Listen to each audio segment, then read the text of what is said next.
The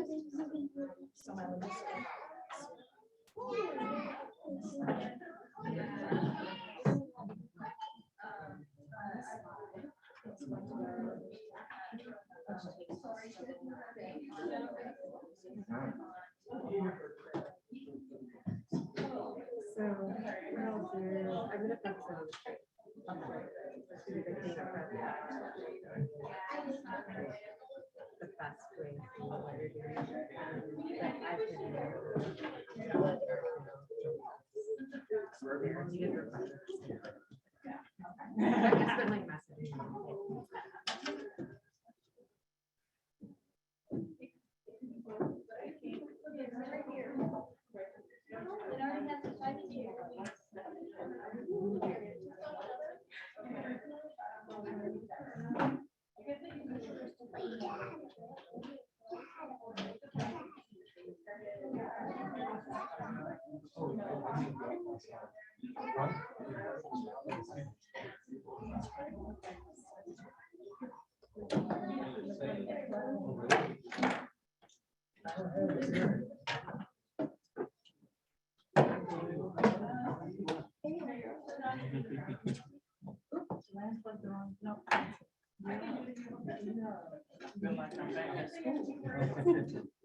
Oh, and then, okay, so what do you want to do? I think we should do introductions around the room and I'll do we have a smaller group. So how would you want to do that? Yeah, I'll open it and start it. Maybe we do the grounding first. And then do that really quick. I'll take this one.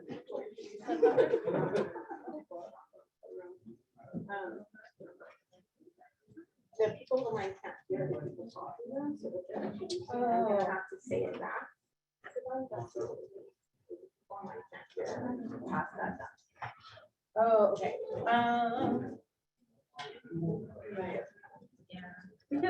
We can type it in also. Okay, you want to do this, that'd be good. Yeah. There's a mic too. It doesn't flow. So it doesn't, it's not wireless.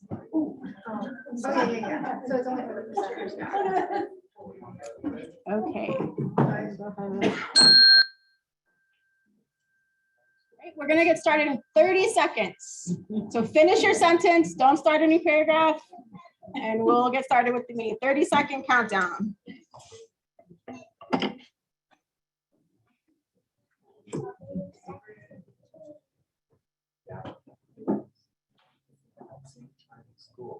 Really?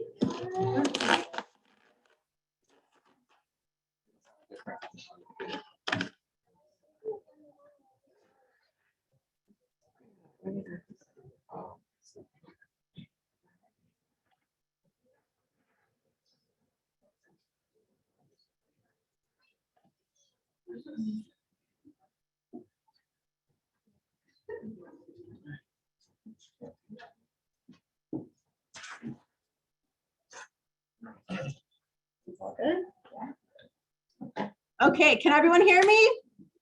Raise your hand if you can hear me. Great. All the way in the back. Awesome. So welcome to the Flint Air Quality Learning Session. I hope you're in the right place. If you're not, grab a plate and stay because we'd love to talk to you this evening. I'm Amanda Ford. I'll be your facilitator. We have a whole 3 hours to get through. So we're going to go over a little bit of ground rules, why we're here. We'll have a community, not gardening, a community grounding from some of our community hosts. Then we'll go through some presentations and then we will do an interactive session. So you'll be up and moving and walking around. So first off, why are we here today? So if you open your packet, everyone have a packet? Got one? There's some materials in here. And right on that left-hand side, here's your session that includes an agenda so you can see what we're doing and when. We have one break scheduled, but we're going to encourage you to take breaks throughout as you need them. And so today we're here to learn about clean air topics. So you'll be hearing from some agency staff about that. You're going to identify some priority issues for your community, and then we're going to confirm some roles and next steps. So those are our three basic goals today. Mostly we're here to listen and learn as a group. So there's some ground rules that we want to share as we go throughout the day. First is today's meeting is really vision focused. So we're here to learn about this, but we also want to know your vision. Oh, perfect. Thanks. Is that better? Oh, so much better. Oh my gosh. Okay. Well, I'm not going to start over, but so we're going to stay focused on the vision today. So some of our meeting agreements today are to talk about what you want to see in your community for clean air. And we're going to have a step up agreement. So if you find yourself listening a lot and not talking, step up your speaking so we can all hear your voice, your ideas, what you have to say. If you find yourself talking a lot, which is great, but step up your listening and see if there's anybody else in the room that would like to talk to, and you can help support each other too. So if you're talking a lot and maybe there's someone else that would like to talk, look around and see if, and encourage folks to see if they have any questions or anything to add. So step up tonight. And then one talks, all listens. I think we've all got this, but we just want to make sure that we want to hear everybody clearly. We have one mic. We also have people online. They want to hear too. So if we can make sure if one person is talking that we're all listening, and I'll be moderating that too. We do have a lot of presentations to get through, and we're going to ask that you hold your questions for after each presentation. And that's because if people are talking through the presentation, they might actually answer your question throughout their presentation, right? So give them a chance to cover what they're going to cover, and then you can ask questions after each presentation. If you would like to, we've offered in your packet for each of the presentations and the little sessions, there's a workbook that you can use as they're talking, and that will help you talk about why is this session important to me, any questions that you might have or things that you want to learn more about. So this is not a test, you're not going to be graded, you're not handing this in at the end of the night, it's just for you to kind of move along with the meeting. And you get to keep this, and then when the person is finished with their presentation, you'll be able to ask your questions and have everything organized right there. Okay, and then finally, take care of yourself and others. This is a crazy world we live in, we're all stressed, so let's make sure we're taking care of ourselves tonight. Fill your plates. Anytime you need to get up, go refill those plates, fill your drinks, get a snack, take a break. And also take care of others. So if anything is coming up for folks, let's make sure that this is a safe space for everybody to share.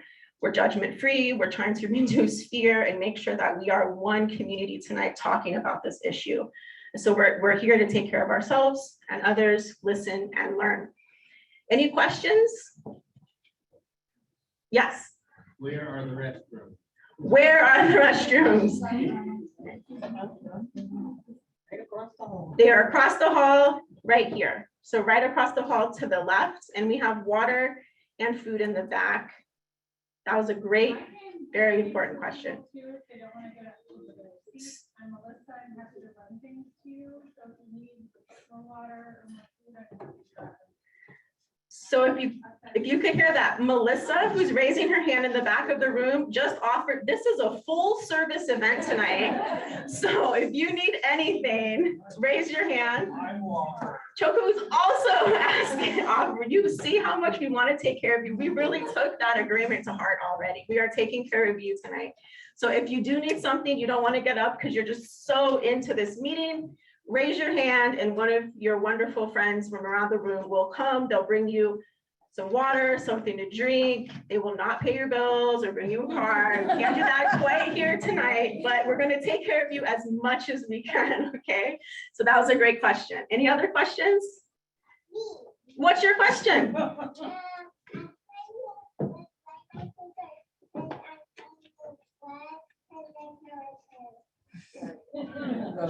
I couldn't hear your question, but I think that is a great question. And we're going to have Camden answer that in his presentation. We have a question about what is Clean Air 101, and I think she wants to know more. So thank you for your question. I love this participation. That was awesome. Any other great questions? Okay, before I hand it over to our community hosts, Naira and Mona, just wanted to say this meeting tonight is for us in this spirit. We want to feel energized. We want you to feel good. We want this to be a great experience for you. At the end of the meeting, please do fill out your evaluation form. It's in your packet on the left-hand side. We want to make sure we're doing the best and that we can improve on anything if we come back again. So those are really important for us to hear how you're feeling and how this meeting is working for you. I'll just give a reminder again. That's the only thing we'll ask you to hand in tonight. Yes. How did Flint become so deserving to have you all come here and do this today? That is a great question that our community hosts are gonna offer because they have put in hours and hours to plan this event and the whole team went around this. There's people standing here. So really I'm gonna bring up Naira and Mona and they're gonna ask that, or they're going to answer that question for you, how this meeting even came to be. So Mona and Naira, please. Thank you. Okay. Peace, y'all. Oh yeah, they can see us right here. Okay, great. What up, people who are like watching us on the Zooms?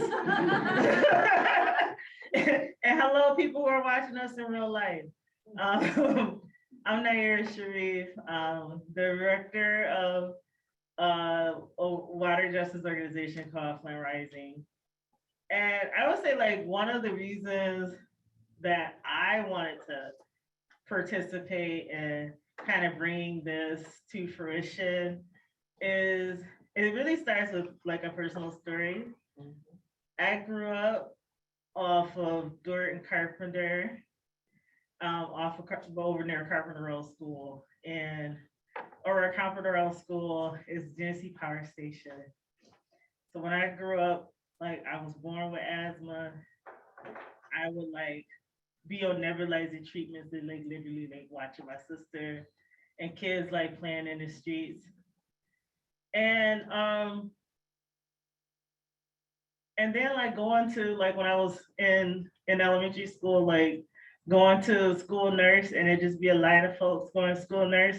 We're all collectively getting our asthma treatments and just chatting it up or beefing or whatever, you know, and thinking that that was normal until we moved and then figuring out that that wasn't normal. That shouldn't be like how people grow up.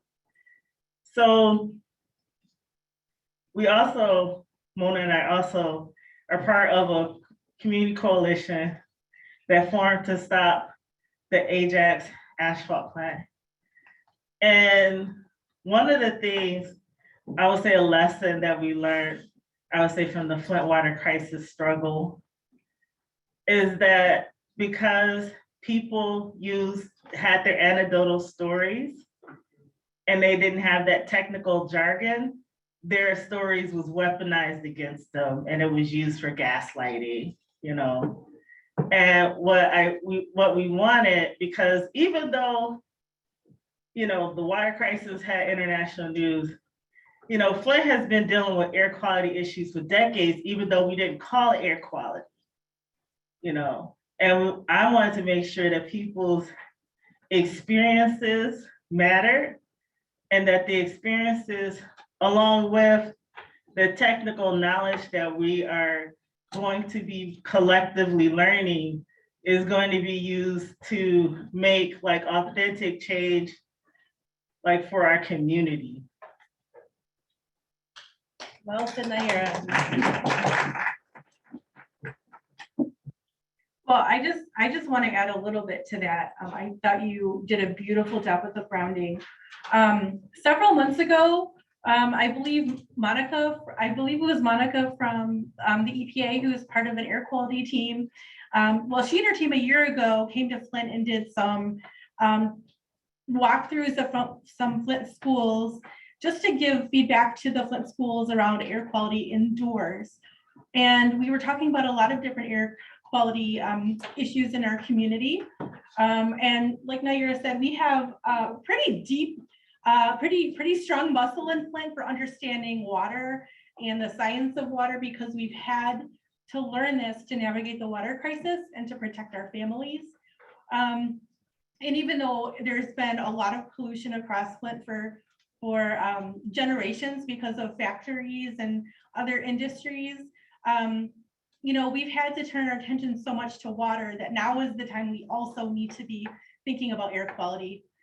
Because of Ajax, because Buick City is going to be built out, there's going to be 7 facilities. They're probably not going to be as big as Ajax. They're, you know, it's a different, probably not heavy industry, but still, we need to be ready for what's to come, right? And we need to get prepared. So tonight isn't focused specifically on the Ajax case, but it's inspired by it. That we're going to be building our muscle to understand the Clean Air Act and how we as residents can get involved, but also to understand what steps government agencies are taking to protect our air and understand like the regulatory process for like how government steps in to implement the Clean Air Act law, for example. But Monica reached out and I think just kind of kicked us off with coming together, gosh, what, I don't know, what was it, December, November? And so we started planning this event. And I'm gonna just turn the computer around because I want you to see how many folks are in the room. There's a lot of folks in the room who came to Flint from other parts of Michigan, from Chicago, probably other places, from the EPA, and also from EGLE, which is the Michigan Department of Environment, Great Lakes and Energy. We have a lot of people in this room who work on air quality issues and environmental justice issues on a day-to-day basis. And we wanted to give people a chance. It got flipped around Oh. with the owl thing. Oh. We got this fancy thing. The owl is staring at us.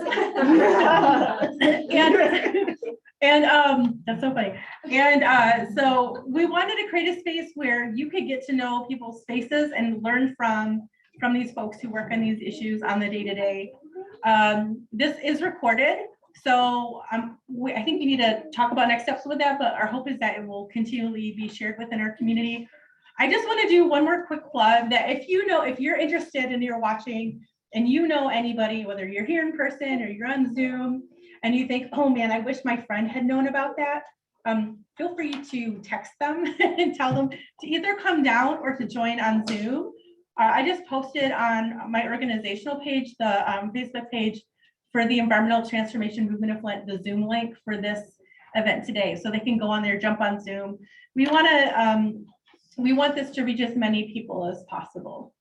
So I'm gonna just, if I can, or if we'd like to just turn this around so people on Zoom could quickly see who's in the space. And I just wanted to take a minute to do introductions.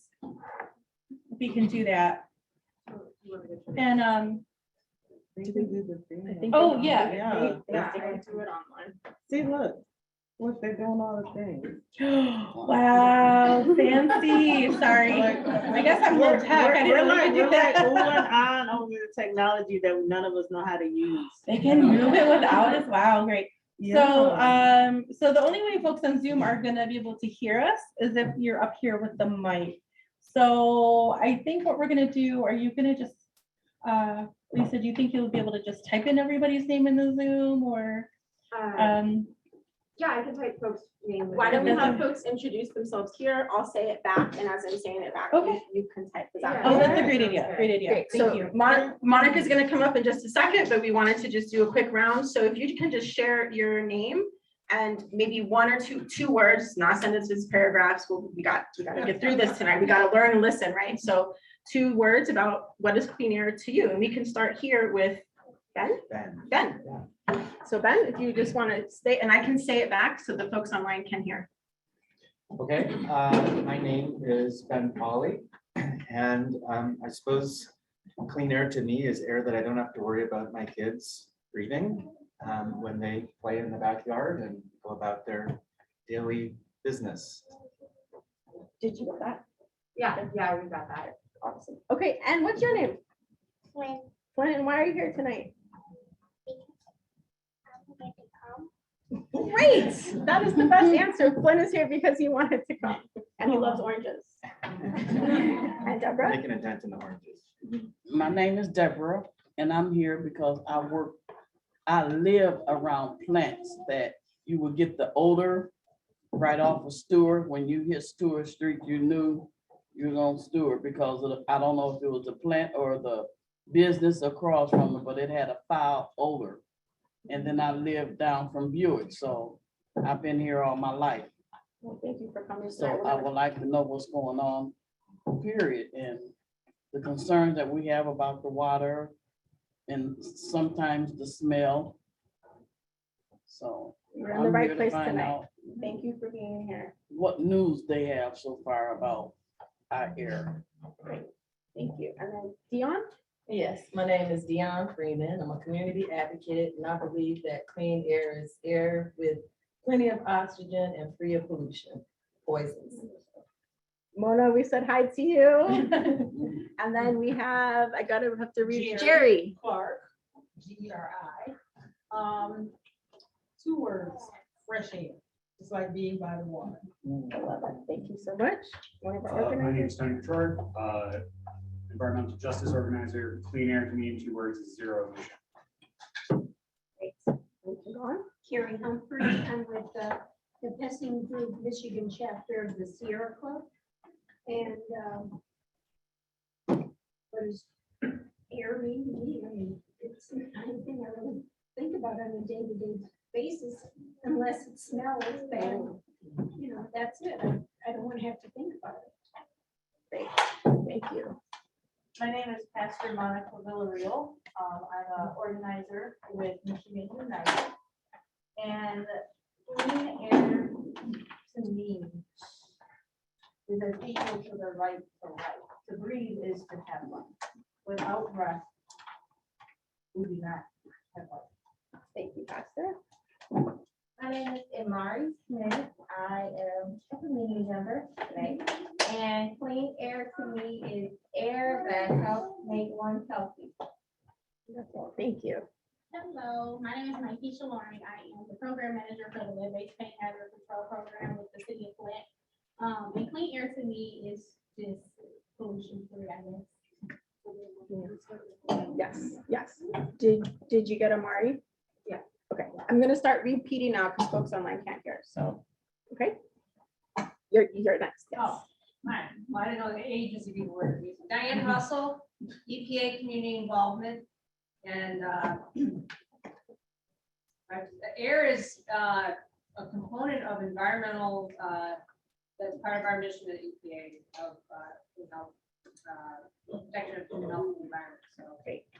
Thank you, Diane. Did you get Diane? Yeah, let's get Diane. Oh, okay. And hi again. What's your name? Taylor. And why are you here tonight, Taylor?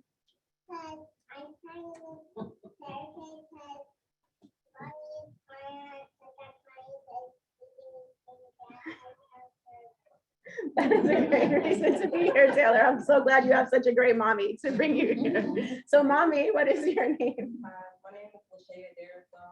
I am, a volunteer with a lot of these organizations, or community organizers, whichever you call it.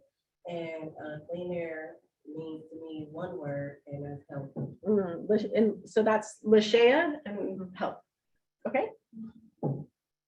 Hi, I'm Steve Andresma. I'm from the CSMAT Department of Public Health, Michigan State University in Flint. And to me, clean air is 1 way of promoting healthier babies.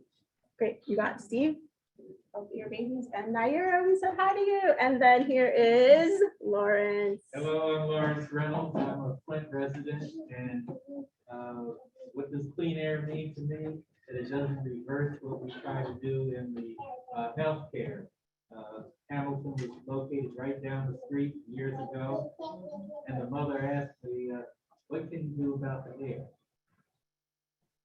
Wonderful. So we've got Lawrence and clean health and public health, and specifically from the community.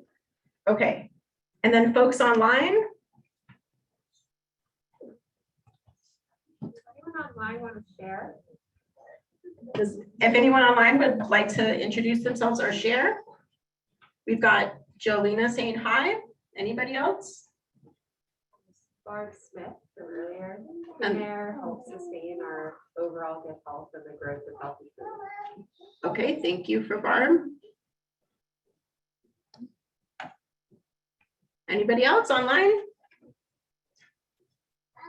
Okay, well, the folks that are online, if you want to say hi to each other and introduce yourself, we'll see you there. You can talk and chat and say what your name is and why you're participating tonight. I'm not going to introduce all the agency staff because you're actually going to get to know them quite well through their presentations in just a few minutes, but I'm going to introduce one very important agency staff person, Monica, who is the coordinator and has been working on this. So Monica, if you want to come up and say a few words. Hi, welcome everyone. I'm Monica Paglia with the US EPA. I work in our air and radiation division. One of my main roles here is to lead these community-based initiatives that we do in our for air quality. Over the past 10 years, we've focused our air resources in various communities throughout the region. I've worked in Cincinnati, I've worked in Green Bay and Oneida Nation, and now I'm here with you all in Flint. One of the things we look for in choosing a community is, community involvement, having folks who are really willing to work with us, to do this kind of stuff. So I'd say it was in the fall of 2021, I think, when we first started, when I first reached out to Mona and to Naira and to, I'd say about a dozen other community partners, just to hear from them and what their needs are. Since then, we've worked with EGLE to do some air inspections, which you'll hear more about later. We've also worked with Mykesha. We helped them implement radon testing in their Lead Safe Homes program. We did some school walkthroughs with Mona and Tony to look at schools and look at their indoor air quality issues there. So those are just some of the highlights. And then, with this, we asked Mona and others, what else do you guys want to know about air quality? And they're like, everything. So that's why we're here. We're going to give you everything, very broad. And then from there, we're hoping to kind of dig deeper to see, what else we can do to help. So yeah, that's basically it. And I'm really thankful for all of you being here. Monica, and let's give all of this room a round of applause too. Like, applaud yourselves. You want to stand up really quick? Anybody want to stand up and applaud? Look around, wave to everybody, turn around, say hi to everybody. Thank you, Jerry. Yes, perfect. Ben and Flint, thank you. Make sure we're connecting. Can we still do quick introductions? Sure. In the room really quick? So if anyone, Do you mind if we just start here and then? yes, we will go around the room. Oh, hi, I'm Lisa Heron. I work for EGLE and I work on PD outreach and engagement.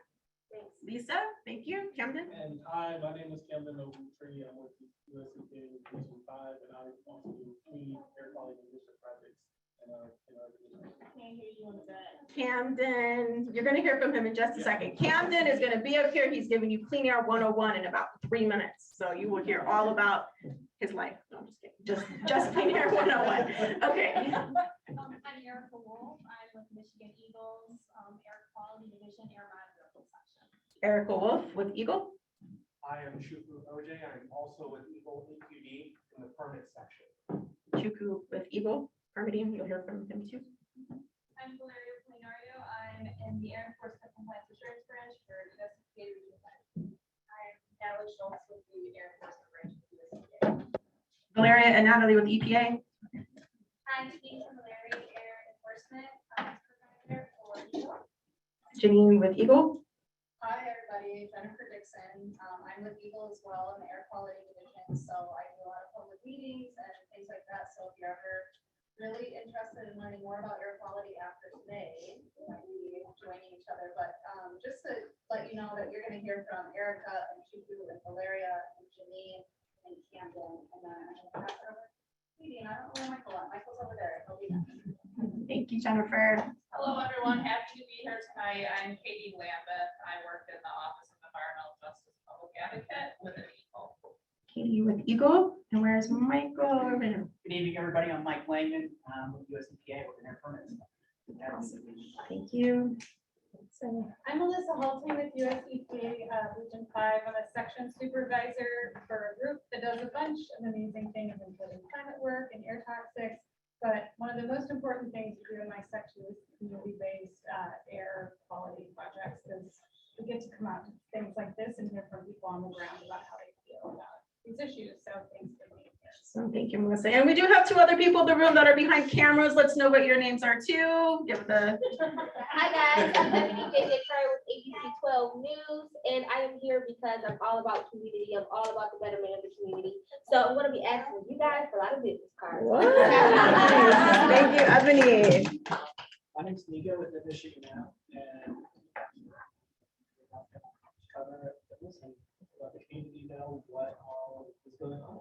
All right, Nico with Michigan. Okay, any other living sentient being that would like to introduce themselves tonight?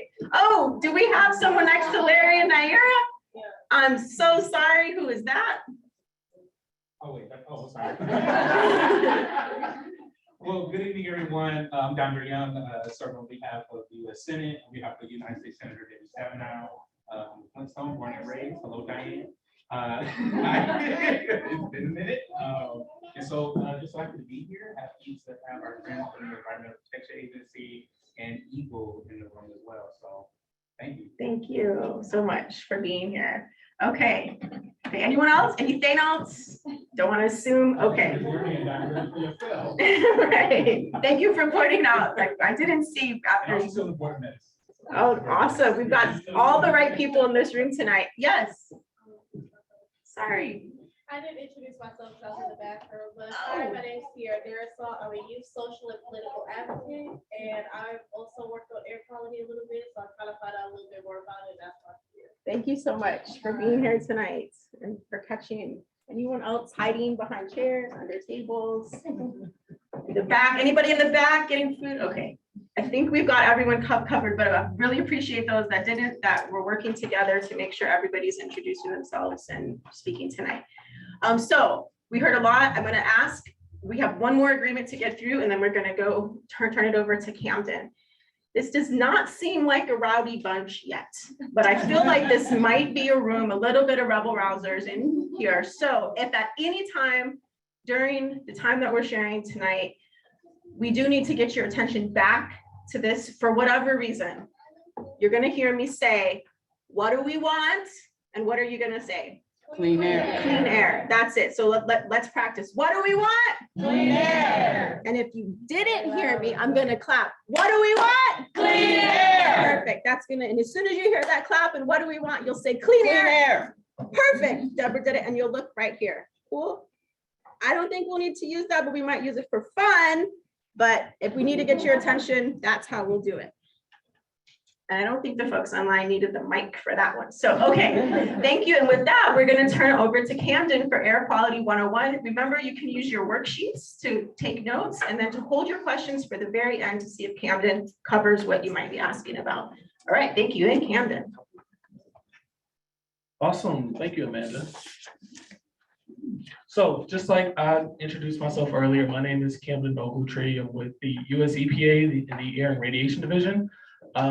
I have a lot of different job titles, but for today's conversation, I'm one of the air quality community liaisons.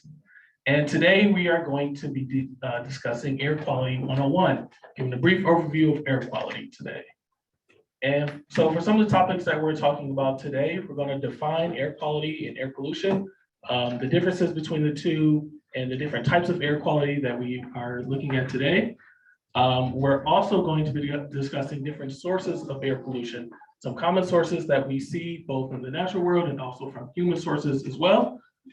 We're also going to be discussing the history of air pollution. What are some of the events that led up to the creation of the EPA and other environmental organizations across the country and across the world, and ultimately different regulations and air pollution, or regulations of air pollution within the United States and within Michigan as well. So with that, let's jump right into it. We're also going to try and answer some common questions that we hear within our presentation as well. Why and when air pollution can be higher or lower, different things that affect that, and how to tell when air quality data is or where it is. We're going to discuss that last part in a couple other presentations after I get done talking, so keep that in mind as we're going through.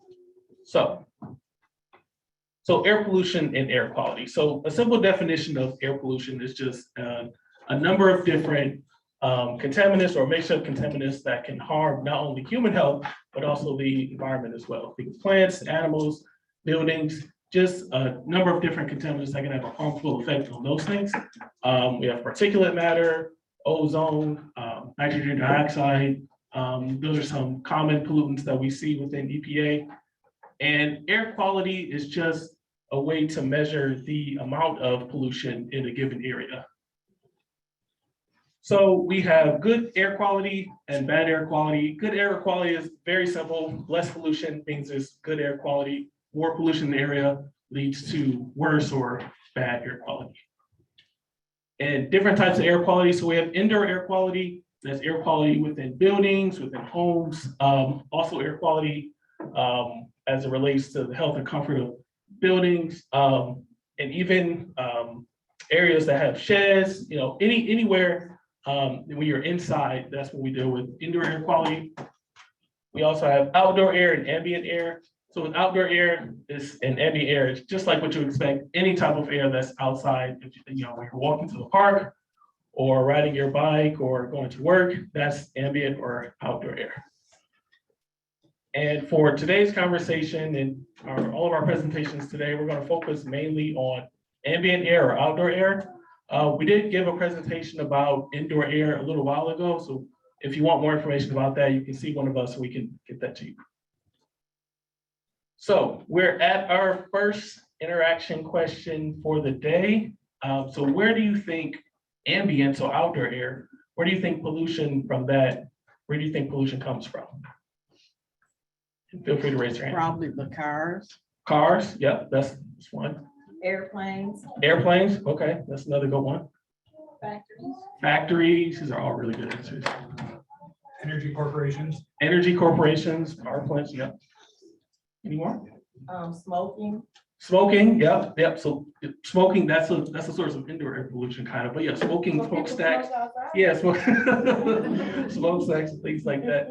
So those were all really good answers, actually. So all of those are different sources of ambient air pollution that you can find just in the air. As I said earlier, there's two general sources. You do have natural sources of air pollution, animals, soil dust, windstorms, wildfires is really one of the biggest and main sources of natural air pollution. Volcanoes as well. I mean, we don't really deal with that too much in Flint, but that could be a source of air pollution. God forbid a volcano explodes anytime near us. But mainly for our discussion today, we're going to be focusing more on human sources of air pollution. So just like you all said, cars, trucks, airplanes, automobiles, burning wood and burning fuels is one, fossil fuels is another. Industry, power plants and factories is another. And then oddly enough, even barbecuing, which could be a source of outdoor ambient air pollution. So let's move forward. So along with emission sources and sources of pollution, there are other things that can affect air pollution in a given area. You have different times of day or temporal variation that can affect air pollution. Weather is a big component that can affect air pollution in a given area. But no matter where you are, you always need some emission or some source of pollution to have pollution, air pollution in an area. So with temporal variation, you have the time of day and time of week. So during rush hour, when we're thinking about sources from cars and planes and trucks and automobiles, we see higher levels of air pollution during rush hour. All right, so that is a source that we see during those times, we see a lot higher sources of air pollution. And inversely, we see less pollution on the weekends when people are at home, when people aren't really traveling, we see less air pollution during that time. And then for seasons, we know during the Midwest, during the fall time, there's almost rarely any ever sunlight. So there's some pollutants that are created by sunlight that plays a major component, such as ozone. So during these times, we don't really see too many levels of ozone during the winter time, but it can rise during the summertime when we see higher levels of sunlight and it creates more ozone. And then other sources as well, also in the wintertime as well, there's more heat burning, especially in the Midwest and the colder areas. We might see more particulate matter pollution in that area for that time of year as well. For weather conditions, like I said earlier, sunlight is a key component in the creation of ozone. So whenever we have high sunlight, that can cause will create more ozone. Rain actually, it literally, in a lot of cases, washes away pollution in the air. So we're going to look at two air episodes in history that rain washing away pollution comes into effect. Wind is another thing that can affect air pollution in the area very much so. Another example in the ones that I bring up in a little bit that talk about wind and how that can affect air pollution in the area. And one of the major things as well are temperature inversions. So I won't go into too much detail about temperature inversions, but essentially, as you are on ground level and you go higher up in the air gets colder. Sometimes you might see a layer of warm air attached on top, sandwiched in between cold air, and that can cause pollution to concentrate on the ground level. So that can affect air pollution as well. But in any case, you're always going to need emission from some source to cause air pollution in a given area. And the more air pollution you have, the more adverse health effects you can see in an area as well. So another interaction question we have is, why do we care about air pollution? You want to give a crack at it, Tony? I care about air pollution because I'm concerned about the air quality for our future generations and the problems that they're gonna have to solve. Okay. I was say everyone needs air to live. Awesome, that's a great answer. It's associated with asthma, lung disease, heart attack, strokes, a multitude of cancers, Yeah, a number of different illnesses are connected to the air pollution. And then, Ms. Debra, I think you want to say something? That's what I was gonna say, the health issues. Health issues, yes. Mhm. So those are all excellent reasons to care about air pollution. That's one of the main reasons why we care about air pollution at EPA is for human health as well. So we're gonna take a look at a time where we didn't have too many or any regulations to talk about for air pollution. And we're gonna talk about a few air pollution episodes. So essentially, air pollution episodes are unusual combination of contaminants that cause a high level of pollution in a given area. And during the first half of the 20th century, think of the 30s, 40s, and 50s, where we didn't have any type of air quality regulations, we had a lot of different air pollution episodes during that time. There was a rising amount of industry and of course, a rising amount of air pollution as well. So the first one that we're gonna briefly discuss today was an air pollution episode that happened in Donora, Pennsylvania. In about October of 1948, there was a steel mill that was producing a lot of different toxic odors and toxic, well, not toxic odors, but toxic emissions from the area. Out of a city of about 14,000 people, 6,000 experienced heavy illnesses, and about 20 people died from it. In this instance, there was a temperature inversion that happened in this area that concentrated all the emissions from that steel plant in that area. And the only thing that stopped it was a rain event that happened that washed away all the pollution in the area. And then the second one that we'll briefly discuss right now is happened in London, England in December of 1952. I'm not sure if anyone in here watches the Netflix show The Crown, but this was actually featured in one of the episodes there. So in this case, there were a lot of coal burning stacks in the city during that time. That's what they used to keep warm and create energy. And it emitted a lot of sulfur dioxide in the air. And in that instance, this lasted about 5 days and around 4,000 people died during that time. And the only thing that saved the people during that time was a high wind event that blew all the air out towards the sea. So this was a time where there were any regulations during this time, and people started to notice. People started to take interest in air pollution and interest in air quality around them. And that led to the creation of EPA and the creation of the Clean Air Act around that time, which was signed into law in 1970. And the Clean Air Act has many different sections and many different things that it directs EPA to do. Well, one of the main things that it directs EPA to do is to set the national ambient air quality standards. I'm sorry. Okay. So the National Ambient Air Quality Standards are set for 6 criteria pollutants. These criteria pollutants were chosen because they're common and found in a lot of different places throughout the world, and they pose the greatest risk to human health and the environment. And these pollutants are carbon monoxide, lead, nitrogen dioxide, ozone, and particulate matter, and sulfur dioxide. We'll talk about more of these pollutants in a little bit in the next slide or in the next presentation, but these are some of the most common ones. And with the National Ambient Air Quality Standards, there's a set of different standards that are applied to each of the 6 chemicals. There's primary and secondary standards. Primary standards are the standards that are used to protect human health. Secondary standards are the standard that's used to protect the environment. And for each of these standards, they are not to be exceeded. If there are, then a plan is put into place by EPA and the cognizant state agency to get that area back into attainment. So we'll talk a little bit more about these standards later in the presentation, but I just wanted to bring this up here. So EPA also manages more than just the 6 criteria pollutants. There's also the hazardous air pollutants as well that EPA looks at. And these pollutants are pollutants that are just known to cause cancer or other harmful health effects in the area. And the key difference between these two is that with ambient air quality standards, remember the word ambient, those are used to manage or monitor air all across the country. And with hazardous air pollutants, those are just looked at for chemicals coming from sources in particular. And out of the hazardous air pollutants, there are about 188 toxic air pollutants. And these pollutants are measured or regulated in 2 phases. We have the first phase one, which is the maximum achievable control technology.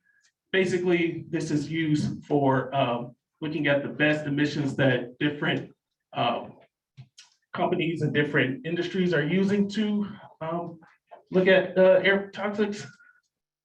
And for the performance for phase 2, performing a residual risk assessment, this is used when you're looking at health effects in the area. And moving on. So I guess the biggest question we will want to see is, are these chemicals or are these regulations working? So if we look at this graph, we see that there are aggregate emissions in the bottom in the purple. We see that there are 6 common pollutants with our 6 criteria pollutants.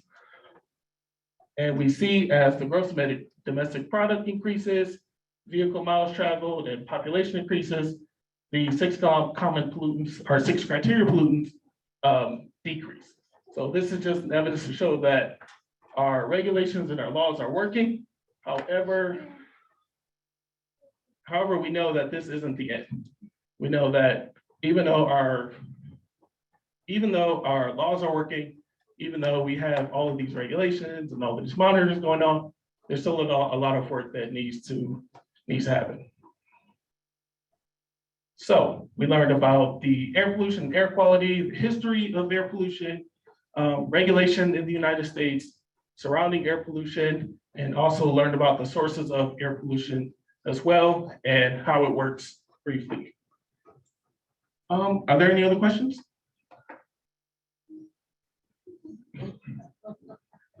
Oh, I seen you had change up there. The first one was change. Right there. So you're saying coins? No, this is for gross domestic product. So this is just to show essentially that even though the economy has grown, that we're still able to decrease the amount of criteria pollutants in an area. Oh, okay. I'm thinking, what change got to do with? Oh yeah, that's just to represent money, essentially. Oh, okay. Good question. We encourage questions like that. Yes. Yes. You mentioned ozone. Yes. In the past, we used to hear a lot about ozone holes and the radiation in from the sun. And we know melanoma is on the rise. Where do ozone holes stand today for USA, Michigan? So that's an excellent question, actually. I'm not sure if we'll. So we got a question about the ozone layer, exactly. Yes, the ozone layer and how that affects melanoma. So there's two different types of ozone. There's good ozone and then there's bad ozone. The ozone that I was referring to in the presentation was ground level ozone, also known as bad ozone. So that ozone can lead to many different health effects. It can also cause damages to buildings. The ozone you're referring to is the ozone layer in the atmosphere, high up in the atmosphere, stratospheric ozone, if I remember correctly. Yeah, two different things. But from my knowledge, I believe that is readily getting better to close the ozone hole. But We banned the things. yeah, we banned the hydrofluoro. It's a simpler problem to address than other problems. I'm not gonna say it's super simple, but. Yeah. But yeah, those are two different things. Dr. Reynolds? This may be too deep in the weeds, but there used to be cap and trade, there's the level on how much pollution you can have, and you can trade them as credits. My stepdad worked at Ford Steel, so if you live downwind or the wrong way, that doesn't do you a whole lot of good if you're along the fence line. Is that practice done away with, or it's still continuing?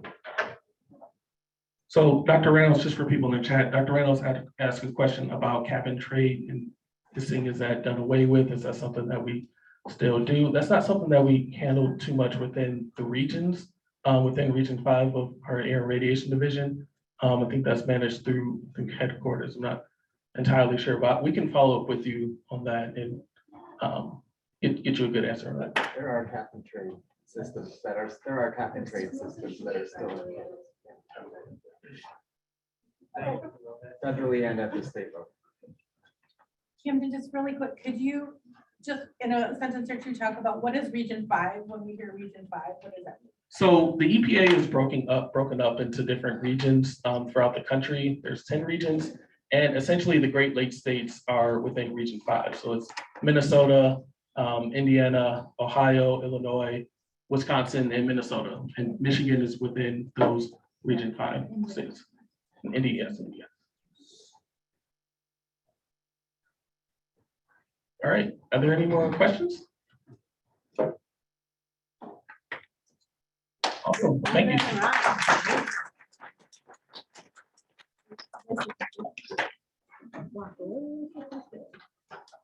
Okay, so next we have Erica Wolf, who's going to talk about air monitoring.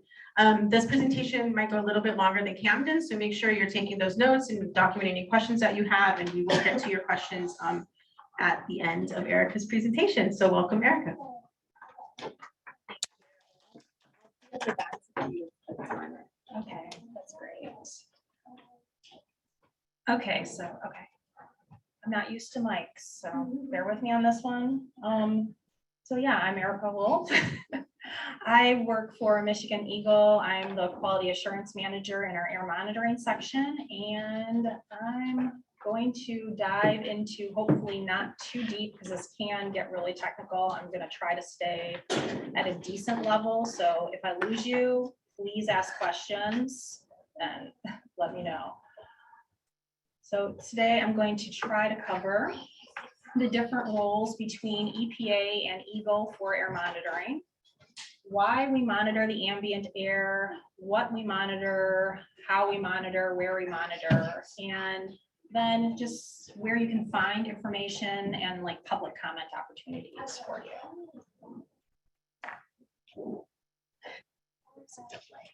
Okay, so our roles.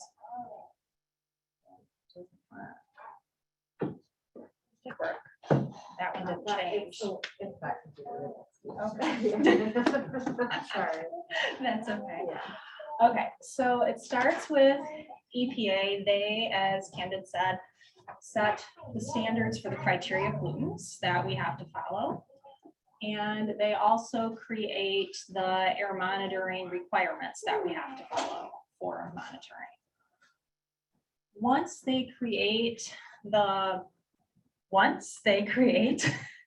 the monitoring requirements and the criteria pollutant standards, we have to determine how we're going to meet those requirements. On an annual basis, we create an air monitoring plan, which too many. Can you guys hear me in the back if I just do this? No, okay, I'm getting a yes and a no, so. The Okay. mic is for virtual participants. Oh, okay, online people, I'm sorry. I mean, it helps us too, I think. So, yeah, in the back of the room is our annual air monitoring plan for 2021. We put these out, we plan 1 year in advance. Right now, our ambient air monitoring plan for 2024 is about to be released for public comment. And after we release it for public comment, it goes out for 30-day public comment.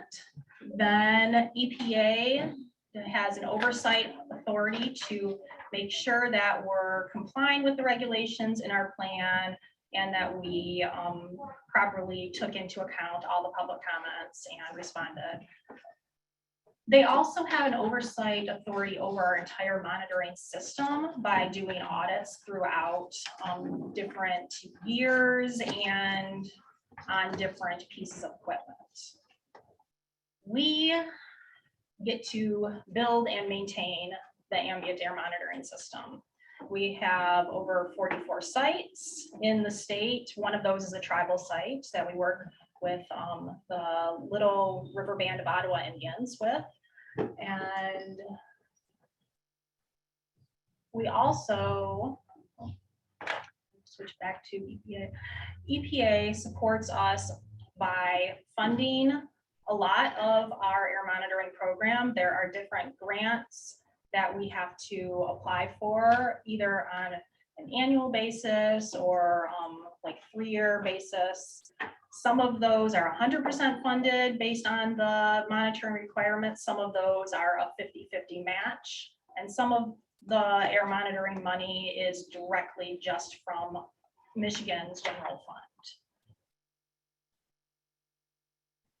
EGLE, because we collect the data, we have to review the data, ensure that each and every single point is accurate.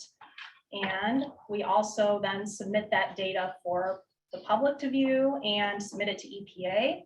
And at the end, EPA then completes their oversight authority again to make sure that we've done a good job and followed all the requirements. So that is the delineation between EPA and EGLE for just our monitoring structure in general. So now is the question of why do we monitor the ambient air? Why do you guys think we monitor the ambient air?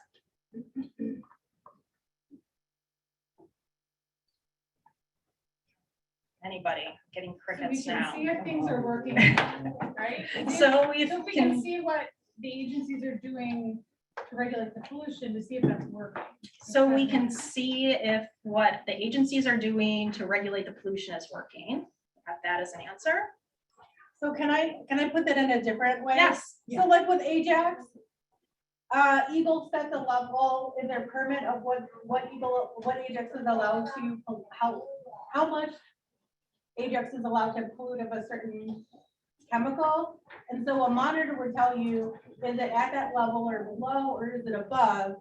And so then we know, or what the government's doing, having an effect on our actual lives on the ground. So there was another response about to make sure that specific industries are complying with what they're supposed to comply with. Accountability, right? If you're seeing big pollution come in, you're seeing where it's coming from and who it's coming from. Accountability to see where pollution is coming from and who it's coming from. Yes. And to make sure that the air is not harmful to the public. And to make sure the air is not harmful to the public. Okay. Yeah, I'll take the first lady in the back and then I'll come back to you. Also to plan for the future. To plan for the future.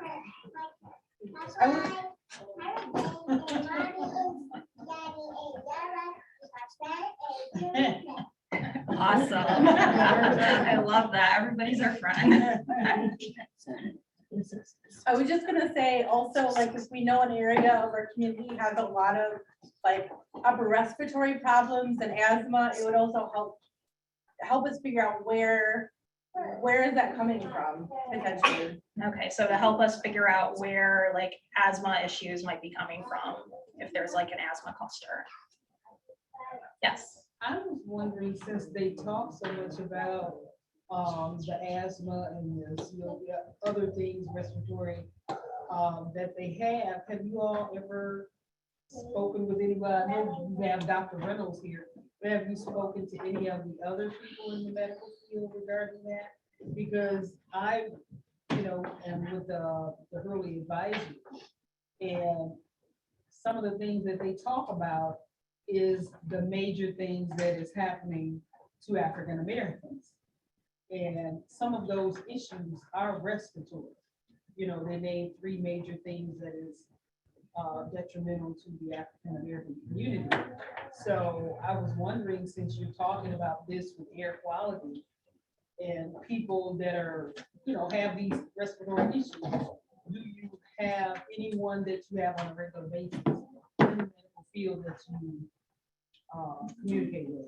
So do we have anyone in the medical field that we communicate with about how air quality is impacting asthma in the African American community? Okay, I'm going to table that question for a bit. Please don't let me forget it. But to go back to why we monitor the ambient air is almost none of what you guys said. So I appreciate that that's what everyone thinks, that we are monitoring to make sure that industry is doing what they're supposed to do and that they're complying with their permits and they're not polluting as much. That is not what we monitor for. We monitor the ambient air, and I keep trying to say ambient air as for a reason, because the ambient air, like Camden pointed out, that's the air that's accessible to the public. So it's air that is in your neighborhoods, outside the fence line of an industry where anyone can walk down the street. Ambient air is huge swaths of community shared air. It's not one specific point, and it's not used for compliance purposes. There is monitoring used for compliance purposes, but that is specific to each industry. And I'm going to let Chuku talk about that one in his presentation, hopefully. But yeah, no, this is strictly to comply with the EPA regulations for ambient air monitoring.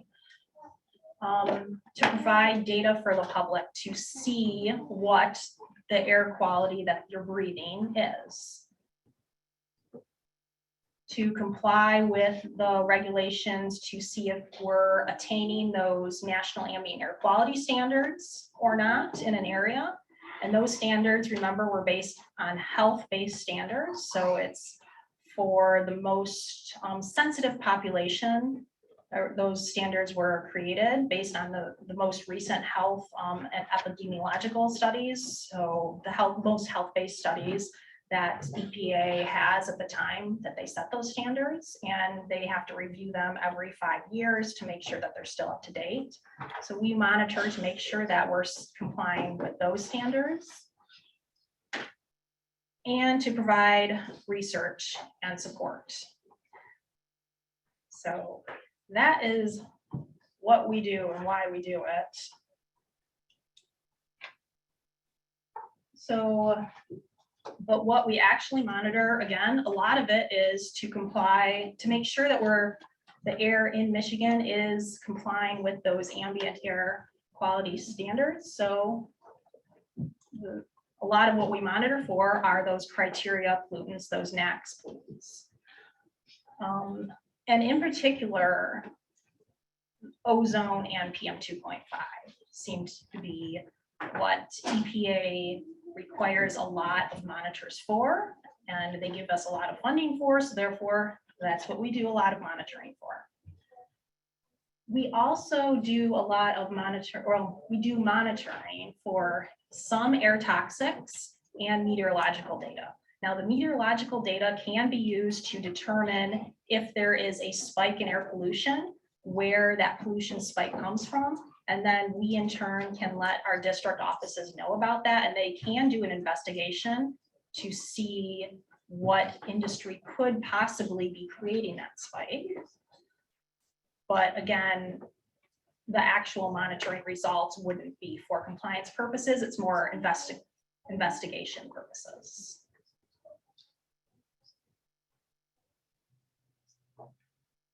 So just a few things. I know Camden touched on this already. A little difference between the criteria pollutants and the air toxics. The NACs, those are the National Ambient Air Toxic Standards. Again, EPA establishes them based on the health-based regulations. If a standard is not met, that area is considered non-attainment. And you might have heard of like ozone non-attainment areas in Detroit, or right now there's an SO2 non-attainment area in Detroit as well, because they are not meeting the National Ambient Air Quality Standards. However, meeting or not meeting a standard is not based on one measurement, and this is where I'm going off script. Go back to a different slide here.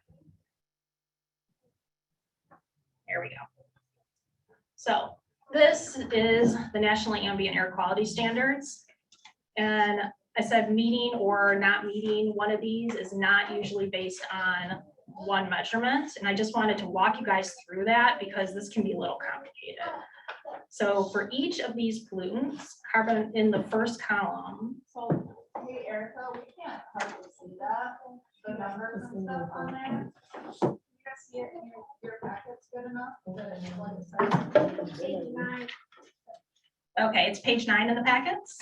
Okay, thank you. So in the first column are all the pollutants.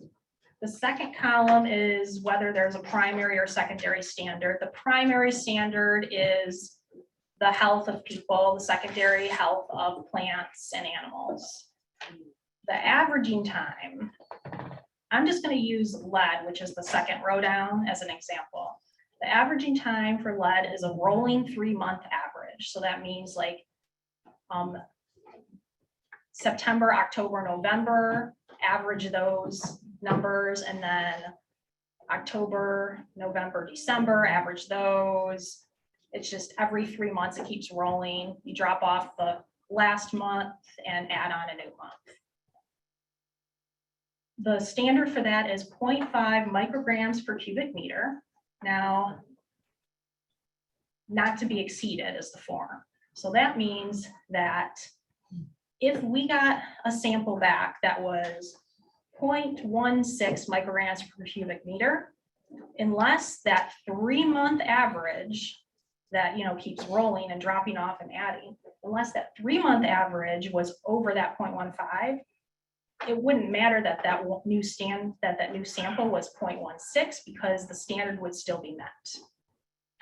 So the actual results that we get at our monitors can go up, they can go down, but almost everything is averaged out over a time period to take an account of unusual weather patterns or just incidents that could make the air quality seem worse than it actually is, or better than it actually is, really.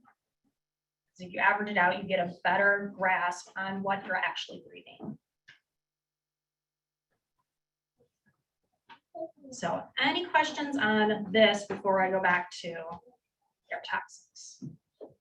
Yes. This was more of maybe a definition, particulate matter. Oh, yes, we did not define that. Okay. Yes, particulate pollution. Yeah, there are 2 types of that, PM 2.5 microns or less and PM 10 microns or less. Now a micron, think of the diameter of your hair and then divide it into 5, and then divide that into like 4 or 5, and that is a PM 2.5 size. So think about dust particles around like microscopic sizes floating around in the air that you can potentially breathe in and get in your lungs. Does skin cells account as particulate matter? Yep, yeah, it does. Yep. Okay. Dust in your house, all of that. Particulate matter is just stuff that's not a gas, right? It's like anything that some pollution is a gas and some of it is particles and dust. And So to be clear, so anything of a particulate nature that's floating around in the air is factored into measures of concentration of particulate matter. Yes. different size.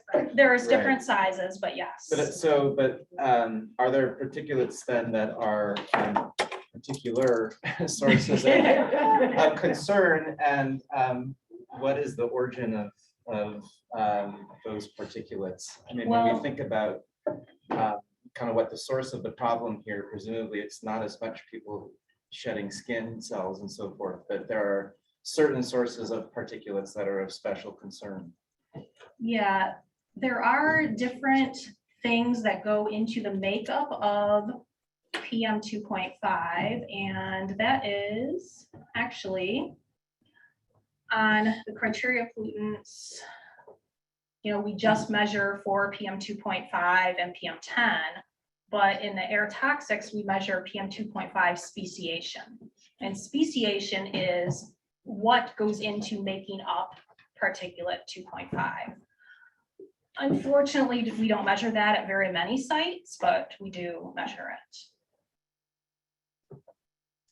Yes. Are you accepting questions now? Yes, I'm accepting questions now. So what do you tell people who complain about a chemical smell that they say is noxious? Is that within the realm of consideration? We don't measure odors. We measure pollutants. Our inspectors will inspect for odor violations, and I think Janine can probably cover that a little more in hers. Yes. I know that Legionnaire's disease has been found in mist, water droplets. And we've had incidences of Legionnaire's disease in Flint to do with the water crisis. Is that something that you guys look for? Not to my knowledge. I think that's more water-based than air-based at this point, but if I'm wrong on that, I'm more than welcome It's to gotta be in corrected. water, so the little droplets of water that people are breathing in the. I just know that the CDC one time tracked a Home Depot store that had a fountain and it was had mist. But that is a good point, that sometimes contaminated water can contaminate the air if the water is being aerosolized. It was just a question. No, I'm sorry, I don't have an answer for you. I can kind of answer that. So it's not our agencies that regulate that. I probably, I work in partnership with a lot of public health departments. So yeah, I think they're the ones who typically deal with any Legionnaire issues. It's your local or state public health department. Yes. I think you mentioned there were something like, what, 44 air monitors in the state of Michigan? Yes, I will get to that. Oh, I want to know, yeah, like what the closest one is the Flint Yes, one? yes, we will get there. So, okay. So air toxics, differences. I already told you that we don't monitor as many air toxics because they're not criteria pollutants, and most of the funding flows through with the criteria pollutant requirements. And yeah, so let's just do that and go with how we choose air monitoring locations. Then I will get to where the sites are. So we have to follow the EPA requirements when we pick a monitoring location, and there are quite a few EPA requirements on where an air monitoring site can be located and how close to a road, how far away from a building, trees. It's kind of exhausting to look through the requirements, but yet we do it and we make sure we follow them. We also have to, we look to see the different population sizes throughout the state, and usually one of the EPA criteria is for air monitoring sites are high population areas. We look for places that are around schools, parks, heavily trafficked, would be around what we think might be higher sources of air pollution, and especially downwind from the prevailing wind direction of those sources of air pollution when we pick air monitoring sites. And once we pick a site, because we want to be sure, because we want long-term trends at that site, we want to be there for a long period of time. We don't want to be moving these around because it's hard to get a good sense of what's actually happening unless you're there for a long time. And I think I already mentioned that the majority of our sites out there measure for ozone and PM 2.5 because those, again, are the more highest criteria pollutants of concern at the moment for people's health. So here is a map for our air monitoring locations. I am going to attempt.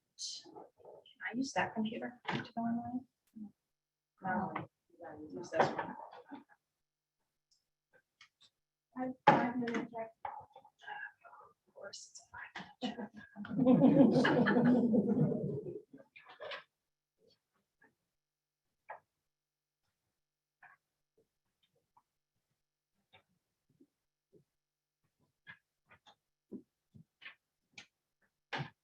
Okay, technical difficulties, but yes. Flint has one air monitoring site. It is, I know, one, right? One. Again, population-based is the driving factor for almost every single placement of air monitoring locations. However, I would recommend the annual air quality report. It is open for public comment in a couple of weeks. We tend to have long memories. How Detroit got a couple new sites is by making a comment about not having enough air monitoring sites in their area. Now, it took us a while to be able to figure out a way to secure funding for that, but again, we have long memories in this, and yeah, we want to put, I mean, ideally, we would love to have multiple stations in every single county in the state of Michigan. We just don't have the funding for it. Yes. So the one near Flint, does it regulate the NACs or is it more weather? What is The one at Flint has and I was planning on, if you go on that website, you can go to an interactive GIS map, which in each of those points, if you click on one, will pop up the air monitoring station at that point. It will show you a photo of the site and will tell you what exactly it measures. And it will also link you to the real-time data at that site. The one at Flint has a manual method PM 2.5 collection. It has a continuous method PM 2.5 collection. And it has ozone and meteorological data as well. So this member has a question. Go ahead and ask your question, Deborah. Yeah. I can listen in. Okay, when you mentioned the roadways and the pollution and stuff, why are they building apartments and businesses so close to the streets now? zoning issues. It used to be where it, zoning wise, you had to be so far away from the sidewalk. And now it's almost like if somebody needed a loaf of bread, all you have to do. And I don't understand why now is, I mean, really. That is a local zoning issue, so that's related to like the zoning code for any So particular they must areas. have done changed it. It got an update a couple of years ago. They had that changed. It had changed a couple of years ago, or maybe earlier this year was finally approved. It hadn't been updated since I think the 70s. Somebody correct me if I'm wrong. So that's a local issue, a local zoning issue. But I mean, you got cars riding up and down the streets and stuff now. So the fumes from the cars and the people, if they open their window or doors, plus whatever's going on in their home. That's a fair point. So just quick, want to touch on a few more things.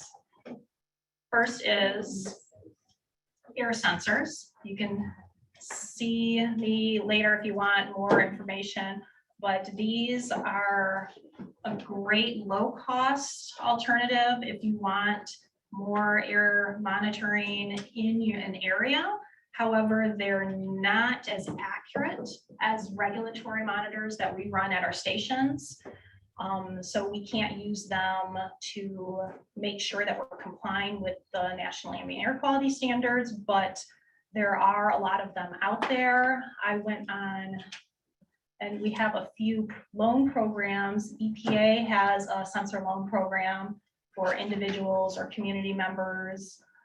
EGLE Classroom has loan programs for schools. And we also have lesson plans related to using air sensors. And I included in the some links to the real-time purple air sensor and clarity movement. These are two of the major sensors that people are using throughout the country now, and they have maps of all of the sensors throughout and just to show their numbers. Some of them, as you'll see, some of them might be like crazy high next to a lot that are low. So again, you have to take the sensor data with a grain of salt. I just want to hit on public information on our website. Again, we have the interactive web map, and that's where our ambient air monitoring reviews are for public comments.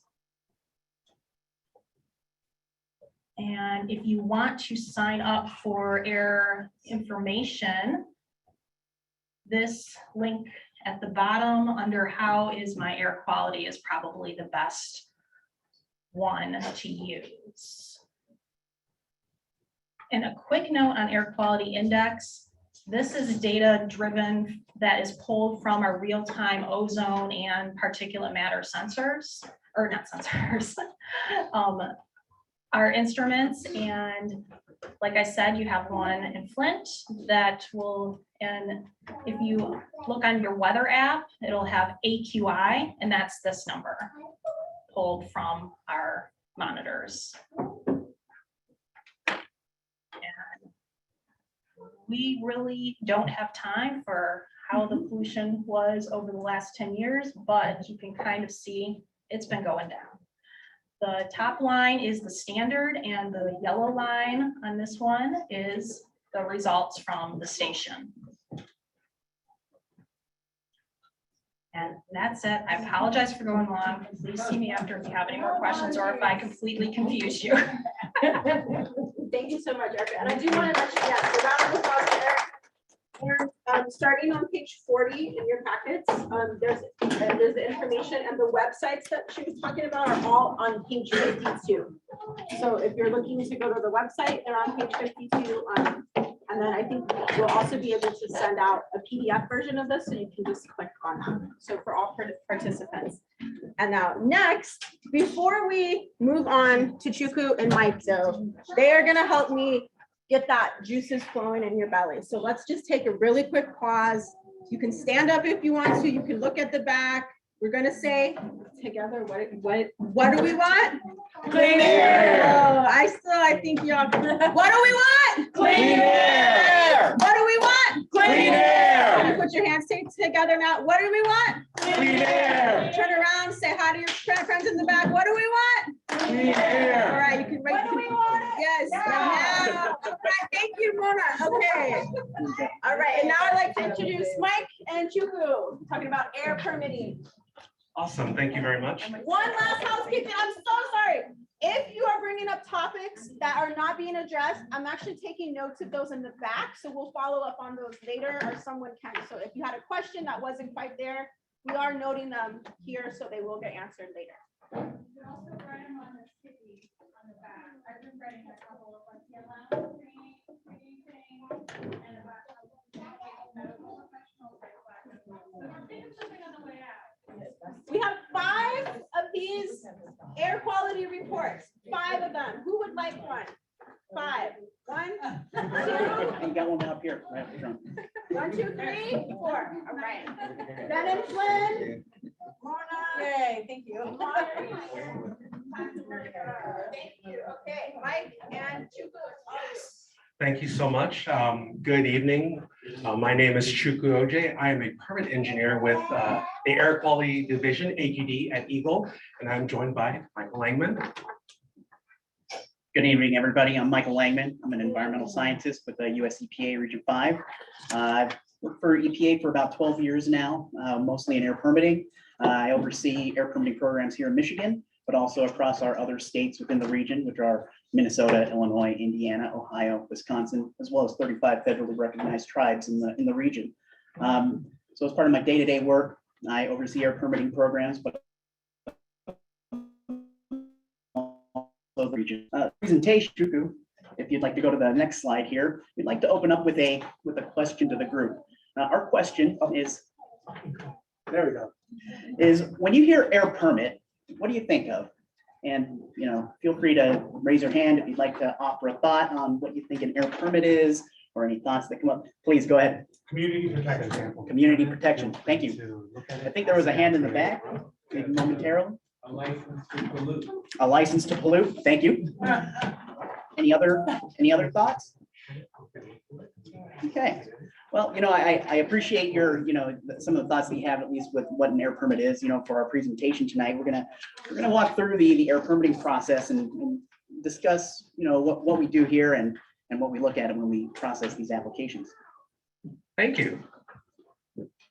So before we get into the permitting process, let's talk a little bit more about who we are. The agency I represent is the Air Quality Division. We are an air quality agency that regulates air quality specifically within the state of Michigan. We've been given the authority to regulate air pollution sources, and we perform a variety of tasks, some of which Erica has gone through in her presentation, but that also includes inspections, responding to complaints of odors, and in particular, permit applications. So as Chukwu mentioned, in the state of Michigan, EGLE, they make a lot of the decisions, well, all of the decisions on air permit applications. So it kind of raises the question, what's US EPA doing here, right? Well, US EPA, we primarily operate in an oversight role. We oversee Clean Air Act permitting programs. And part of my job and the job of my colleagues in air permitting is to ensure that the permitting programs that EGLE operates, that they meet federal requirements.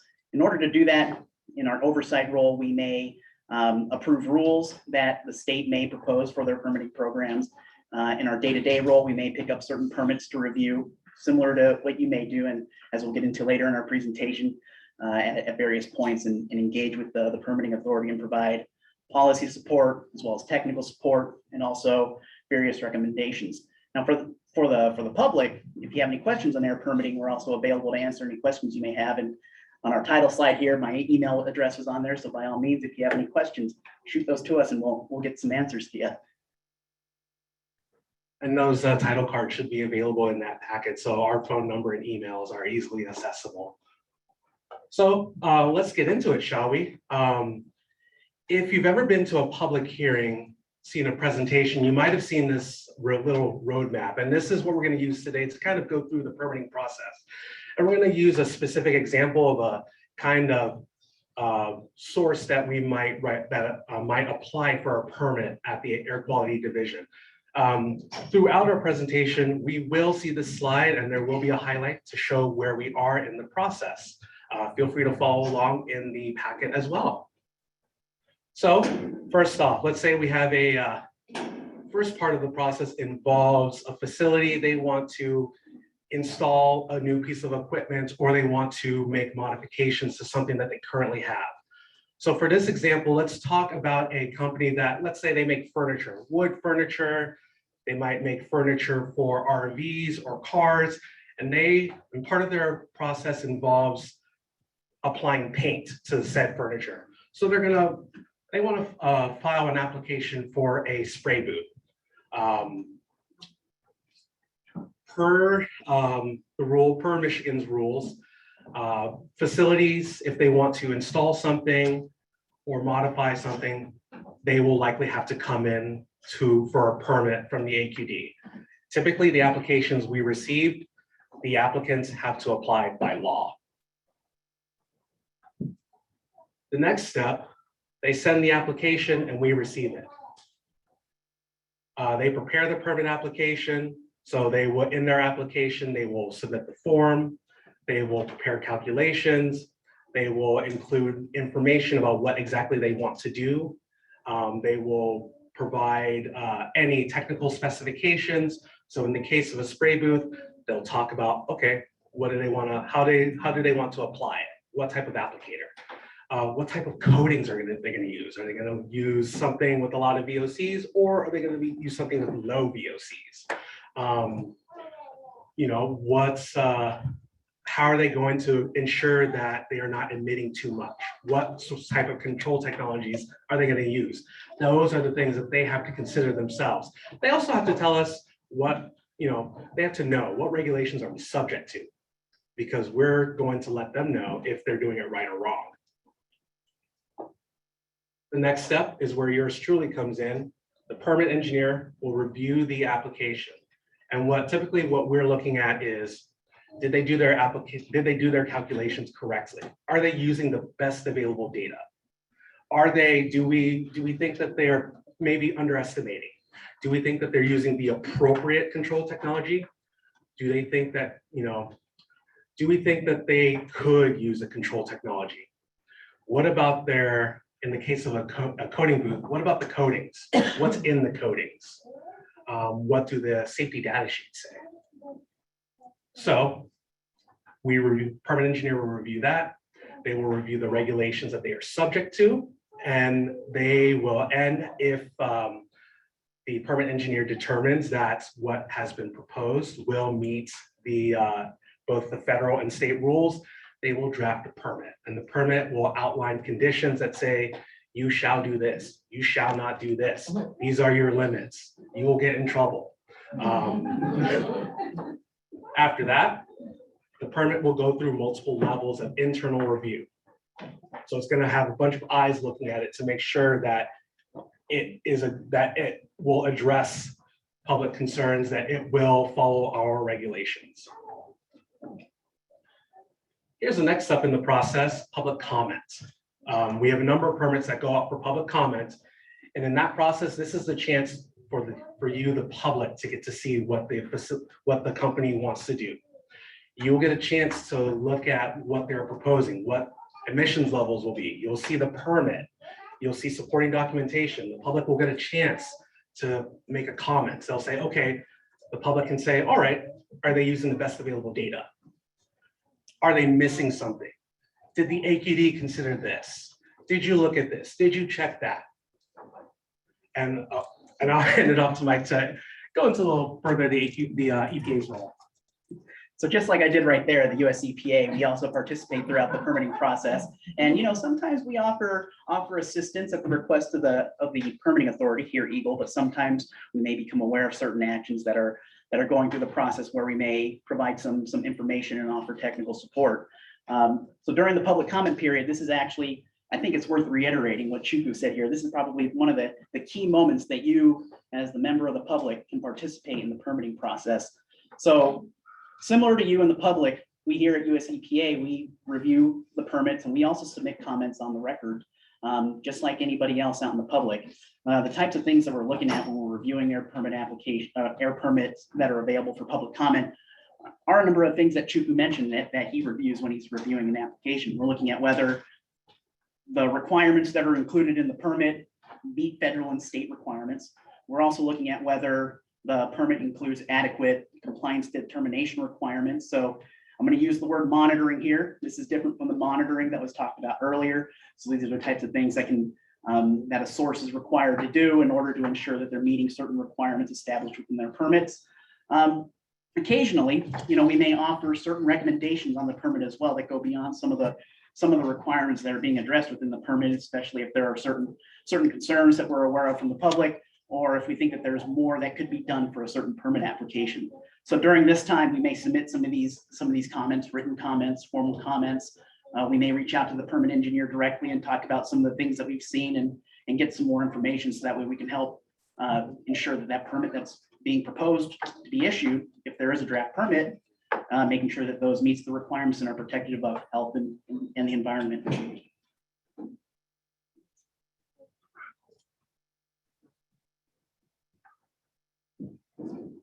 Alrighty, so the next part, and I think I should have mentioned that there will be a public, in many cases, there's also a public hearing. So not only do you get a chance to submit a written comment during the hearing, that is when the permit engineer will kind of present the permit and the details of the permit. You will also get to ask questions. And after that sort of info session, you can go up and put comments on the record. Now, once the public comment process closes, this is where we get to the next fun part is the air quality division, the permit engineer and other staff will review the comments. Believe it or not, we do see comments that lead to changes to permits. So myself, I've had permits go out to public comments, and I've received both comments from the public and from the EPA that have led to changes in permits. I can tell you, Michael has submitted comments to me, and he's out of concern for the conditions. And I said, okay, yeah, you have a good point. That makes sense. So permits have been beefed up to take into account those concerns. Comments can lead to changes, and after that review, we'll get to a final decision. The decision. So after the public comments, after the comment review process, the decision maker, typically the director of the air quality division, will publish a decision based on the comments taken into consideration and the technical review done for this permit, for the draft permit, I should say. In addition, when that decision is published, there will also be a document, we call it a response to comment document, that will summarize the comments and questions and concerns that have been made, because sometimes we will get multiple comments that fall into a similar category. So we kind of want to simplify it to make the documents a lot more accessible. And then we will also publish the AQD's response to that comment. So it could be, Michael made a comment about the permit, a condition was changed, and then in that response to comment document, we could say, based on the comment, we made the change, or we did this, or we did that. So there are some possible decisions, outcomes. One could be to issue the draft permit as is, or the draft permit could be issued with changes, and those changes will be detailed in that response to comment document. So if we make a change to a final permit, we'll tell you in that document what change was made and why. Or we can deny the permit. But basically, if there's an issue that comes up, and then the applicant cannot provide that information to address that issue, we tell them we can't issue the permit as is because there's a lack of pertinent information. One thing that I'd like to add here, and I think it's worth emphasizing, is that the response to comments document that is prepared does consider all the comments that EGLE receives during the comment period.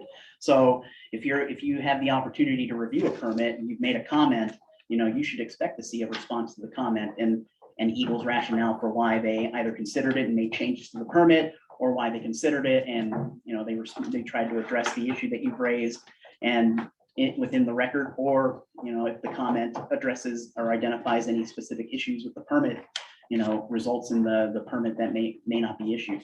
So here, the final decision, that response to comments document, that is something that is intended to respond to the information that you've provided during the public comment period. So before we kind of get to questions, we kind of want to raise one issue that we normally see brought up during the public comment period. Well, what about zoning? What about water? And for the air quality division, the permits typically address the air portion. However, in the permit documents, we call it, the first page of conditions is called the general conditions. And the general conditions outline specific things that this is what you must do independent of what we say you can or can't do in your permit. And one of those general conditions is you don't get permission to operate unless you get all your other permits. So just because a permit is issued for a facility doesn't mean they can start operating. They have to take care of all the other things. They have to make sure that they're good with the city. They have to make sure that they get permits elsewhere. It's not a free license to do whatever. The permit only addresses the air portion.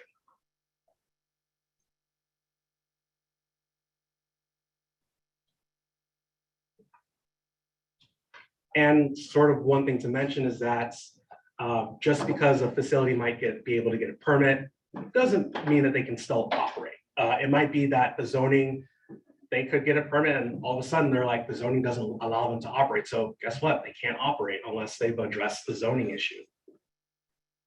Is this where we can ask a question? Absolutely. Absolutely. Right on. So we're now on open the floor to questions. Feel free to raise your hands. Well, I had been, checking and putting a few things down. And it said that you seems to be the person that is in charge of some of those permit processes. Is that correct? From Michigan? So the question was from Jerry, and it's asking whether I am in charge of the permitting process. That's a good one. So I am not in charge of the permitting process. I have a supervisor who supervises me and other permit engineers. My job specifically is I will review permit applications, calculations that are performed. I will review regulations, and I will draft permit conditions.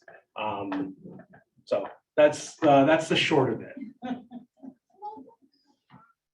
Yes, Dr. Reynolds. Yes, sir. In issuing a permit, how starkly different do the conditions have to be from one community to the next? When you take into consideration like zoning population in a semi-rural area versus an urban area that already has similar facilities. Sure. So I'm going to summarize the question, and then Dr. Reynolds, I'm going to ask you if the summary of the question is okay. So the general question is, when writing a permit, does the air quality division take into account the unique demographics of a community and the industry there, so that the permits reflect what affects the community? Is that sort of a decent summary? Yes, and if it's potentially adding to the challenges in a particular community versus another. Okay, and the second part is, does this then kind of add challenges to one community? So, maybe if it leads to an increase in emissions or something like that? Yeah. Okay, so in answering the first question, typically when the permits are drafted, they are drafted according to kind of what the law allows us. And we're only allowed to take into consideration the specific process, what could be emitted, what controls are taken into account, and the conditions are sort of written to try and limit their emissions from that specific facility. And with regards to the second question, that's not something, at the moment, I can't really address that, but I think I can try to put you in touch with kind of the other aspect of, is this going to lead to challenges to some communities over another? But each permit is kind of specific to what the company is planning to do. Yes, sure. And what do we need to change, whether it's regulatory in the law, to actually leverage the cumulative impact? Like, So- what has to change in this process? Right. To greater protect communities that are already highly industrialized. Sure. So I think that's not a question that I am sort of qualified to answer. And I think that's, that's something I feel like I can put you in touch with someone who can best address that question. But I can tell you off the top of my head is kind of more community engagement between different communities and the air quality division, like what we're doing now. They're the building blocks towards kind of better addressing each community's concerns. Going back to what Erica said, Detroit got multiple monitors from public comment submitted. So that's an area in the process where, we review the concerns, we try to secure funding for that monitor, and leads to more surveillance. So Tony, is that your name? Yeah. How many comments did they have to make to get a monitor there? That's a good question. I'm not familiar with that. I do not know because I was not part of that process, but I just wanted to bring that up as an example. We made like 400 on ours. Yeah. No, understandable. Plus And like another 2,000 on petition. no, understandable. No, understandable. That's, yeah. It can take moving mountains, and that's something that we've been trying to do a lot better on. So. Oh, sorry. Is it possible? Is it okay if I answer her question back, and then I'll get to you? I have a question that you might be able to answer under your position. Sure. In that calculation and regulation, what about a plant that is based in one zoning area, however, is downwind from a community that has cumulative impact? Is that taken into consideration in those calculations? So the calculations only address what is being emitted. It's X amount of, material, some sort of calculation method, and this will lead to the emissions. We do, in our review process, do modeling to sort of predict what impacts are, but the impacts that we measure are beyond the property boundaries. So I'll give you an example. If we say that, if we have a level of emissions of air toxics and the predictive modeling shows that it's not passing beyond their fence line, then we say you need to do something to lower those emissions so they don't exceed our standards. So that's more or less the extent to which we're able to address impacts beyond the boundary of a facility. All right. Sorry, Mona. Oh, no, I'm sorry. I want to let others go. Okay, so one of the things I've learned from this is that like not every permit is going to have a public comment process. So can you give us like a rough estimate? I know you may not have a specific number, but like on average, what would be like the percentage of permit applications that result in a public comment process or public comment period, and how is that determined? So unfortunately, I do not have an average or an exact percentage. Maybe Jen can, yeah. So, Can you come up to the mic though, just for the I'm sorry. you know what happens when you give me a microphone? That's not a good idea. You do fine. Okay, so in the back, and some of you might have picked this up, we have our it's like a trifold infographic, and it's our AQD year-end review. So that does kind of give the statistics of some of those public meetings that you're asking about. And I could be lying, but I want to say that it was in like the 20s last year.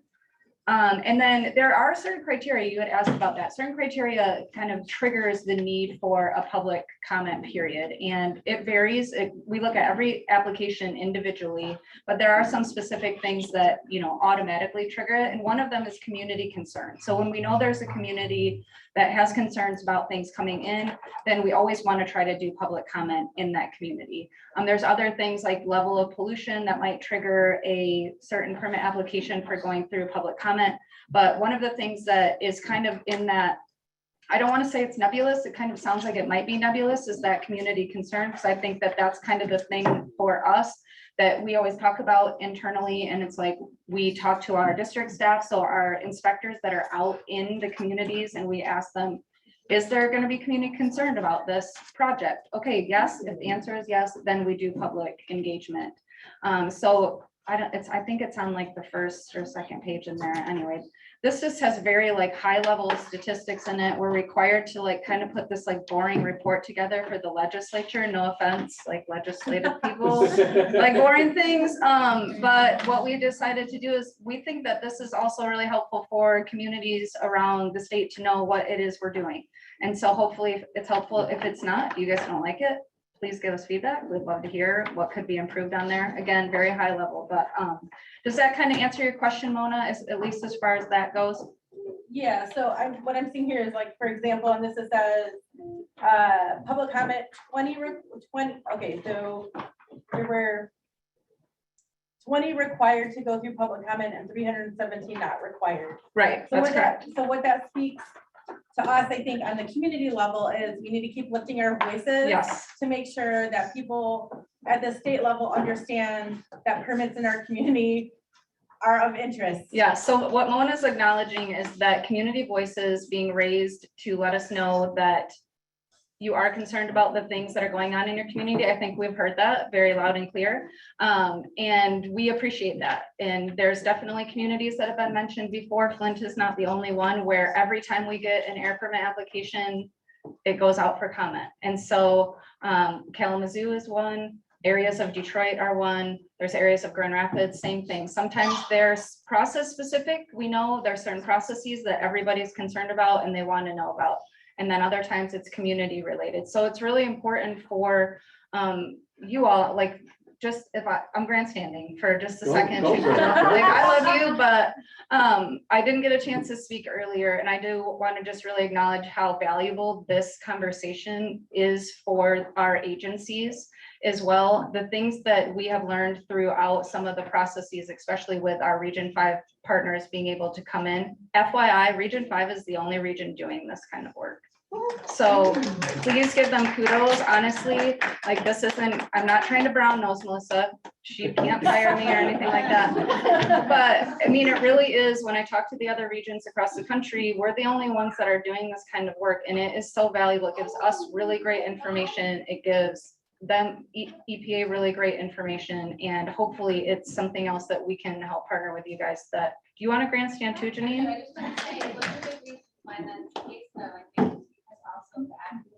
Yep, the advocacy is very important in this community. Yep. So you heard a couple things. So one thing I wanted to mention is Erica talked about the air monitoring network. It's called the network. That's all the monitors in the state put together in one thing. We call that a big network, like a big computer network, right? The network is what goes out for comment. So what that is like, we do a review and we say, hey, we want to change this. We want to change this. We're going to add this. We're going to take this away. And we want people's feedback on that. So what I want to commit to you all is that I will share that information with folks that have registered. If you provided an email, that's the easiest. In addition to that, it is a document. It is a document like the one that we shared, the report today. So the report, yes, it is like 100 pages. So as a community member, to pick that up and go, what am I looking at here? It is overwhelming, and I don't want it to feel like a barrier to providing comment. So what I will commit to you guys is we are more than happy to have a conversation about that. We're more than happy to talk about how you can make a comment on it. It doesn't have to be something huge. You can literally write in, we would like more air monitors in Flint, and we would like you to monitor these things. That doesn't mean you're gonna get it. I know Tony left and he asked how many comments does it take to get an air monitor? I don't know, is that a joke? It might have a punchline. It kind of sounds like it might. But the reality is we could have 1,000 people saying the same thing. It oftentimes doesn't matter. It's getting that comment in there, the right comment. We weigh all of them the same comment is weighed the same. So it's making sure that that comment is appropriate and that it is something that we might be able to actually consider. So we are very happy to talk to you about that. And we've been talking about how we can continue this conversation. Are the permits people almost done, Amanda? Do you want me to keep taking their time? Yeah, I kind of wanted to add one more thing. Yeah, go ahead. So I'll stop grandstanding, but thank you. I just wanted to make sure I committed to sharing that network information. Thank you, Jennifer. And you did invite me up here, so. So I just wanted to add just kind of one final thing. What we found the most effective sort of comments to be are the comments that kind of directly address how the calculations were done. And it doesn't have to be detailed, super technical. It could be, did you look at this? Did you look at the best controls? Are you sure the emissions are calculated correctly? Because sometimes we've had to go back and we said, oh, okay, look, probably we missed this. Let's look at this further. So it doesn't have to be a detailed comment. It could just be a comment that raises a concern about how the technical review was performed, any aspect. Yes. People from baby want to know how to find calculations. Sure. So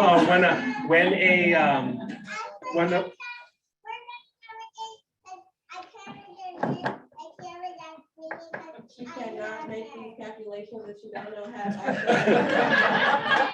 Taylor, I'll be glad to provide an answer. All righty, so I'll get to Taylor and then I'll get to you, Larry. So when a permit goes out to public comments, one of the documents will provide a summary of the emissions. Oftentimes we will provide how the emissions were calculated. So a lot of times emissions are calculated using an emission factor. It's just a number that gives the relationship between what's emitted and sort of the material used or hours of operation. So one example could be a pound of emission per ton of material processed. That's simple as it gets. And we will kind of provide the emission factor, we'll provide the summary. And during the process, you can also contact the permit engineer directly and ask them, hey, how did you perform this calculation? Show me how you performed it. Make it make sense. Larry. Yes, that answer was very helpful. But when I look at, there's data and there's data. Yep. It tells you what's been approved and what's been denied, but it doesn't tell you what's been resubmitted to the same site or resubmitted for another site without approval changes. Right. And so that's something that I would have to follow up with you on because I do not have the answer to that question at this very moment. I do apologize for that. And if I'm not able to answer a question tonight, I do apologize. If you want to come up to me, I can put you in touch with people who can. Chuku's email is in your packet, so if anybody Yeah. can answer. I got you. There we go. I got your number. So, all right. Could I just add really quickly that, I don't know, can they hear me okay if I'm like, Yeah. So today is like a really broad overview of a lot of things related to like air quality, permitting, enforcement, things like that. Part of what we're listening for in our community is what topics do we need to do a deeper dive on? So we're hoping this is a start to a conversation. If somebody's like, hey, I wish we could hear more about that, then we could plan a session around it if there's enough interest. So just, I guess put that in your, if there's something where you're like, man, I want to go deeper on, you can also put that in your survey, your evaluation. Yeah, thank you. Thank you so much. So thank you, Mona. Thank you, Mike and Chuku, and guest panelist Jennifer. Thank you. And to Mona's point, as Janine and Valeria are coming up to talk about enforcement, I do want to share that we are going to have an interactive session where we'll be identifying, because remember, we still have to identify priority issues. So we're still learning, we're still on number 1. This meeting ends at 8. Can you show me by a raise of hand, who would be okay if we went to 8:15? Who has to leave right at 8? There's a game on, there's something you gotta get to, you're just done. Oh, okay. So we're gonna work it in where Janine and Valerie are gonna get through their presentation, give you all the information, but we're still gonna have enough time. We might just go a few minutes past 8 because you've had great questions, it's great discussion, but we really wanna leave here today knowing what your priorities are and what some next steps are from this discussion. So with that, I'm going to introduce Janine and Valerie for enforcement, but we don't know that because it's not on the slide, because I think the clicker was missing. Oh, no. All right, and we have to do it like that, yeah? Okay, cool. Okay, You got it. Okay, great. This is awesome. I love that I feel like I'm on a talk show. So keep your questions coming, and really appreciate being here tonight. Valerie and I are going to talk about the enforcement process. So enforcement happens after we've gone out, either EPA or AQD staff in our capacities as inspectors, and documented violations. So in Valerie's capacity, she does inspections. Yes, I do inspections and the follow-up enforcement for USEPA. And I, in the enforcement unit, and my staff, we don't go out and do inspections. We have AQD inspectors.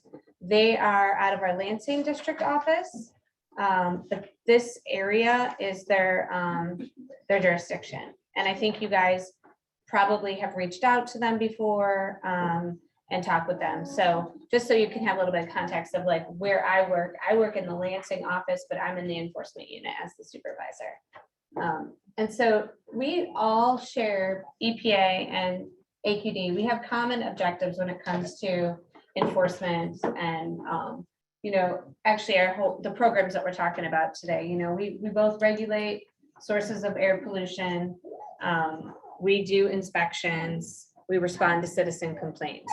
And through the enforcement of those regulations and responding to citizen complaints and doing inspections, that's kind of the basis for what leads to an enforcement action. And we work together. We can also work separately. So both the state and EPA have enforcement authority in Michigan. EPA also has oversight authority over our work. So on an annual basis, we have to report to them all the things that we do when we do an inspection. We also, our inspectors go through a lot of reports, a lot of technical information, record keeping, reporting that companies have to do, also responding to complaints, going out and doing inspections. We have to document what we observe. And then some of those inspections lead to us issuing violation notices, and violation notices lead to sometimes enforcement. So EPA will audit that entire program. And just so you know, for the state of Michigan, our air quality division was audited most recently in the last year, and we did fantastic. So that's all the hard work of our district staff to make sure they're out there doing their jobs to inspect facilities and document violations. So we have a really good working relationship in Michigan. And sometimes we work together on cases that get referred to the Department of Justice and to our Attorney General. There's a couple of current enforcement actions right now in this area that we're working on at the state and federal level. And we'll be coming to the community at a later date to talk about those. So I want to just talk a little bit about the enforcement process. So as I mentioned, an inspection is usually performed to kind of kick off the compliance side of things. And what happens usually when we do an inspection is we could be out there for a half a day to 2 days, depending on how big the facility is. And we're going through and we're looking at all their equipment. We're making sure that all the things that they need to, monitor, that they're checking to make sure everything's working properly, that they're doing their record keeping and reporting requirements. And we're also, smelling, seeing if there are any odors or anything of concern. So our air quality inspectors, as well as EPA inspectors, do that role. What do we do? Like, how do we determine when we're going to do inspections? we have what's called a compliance monitoring strategy that we have to follow and to meet our commitments with EPA. So we have a certain number of inspections we have to do each year based on like the type of facility it is. And so every year we meet with EPA to see if we're meeting our targets.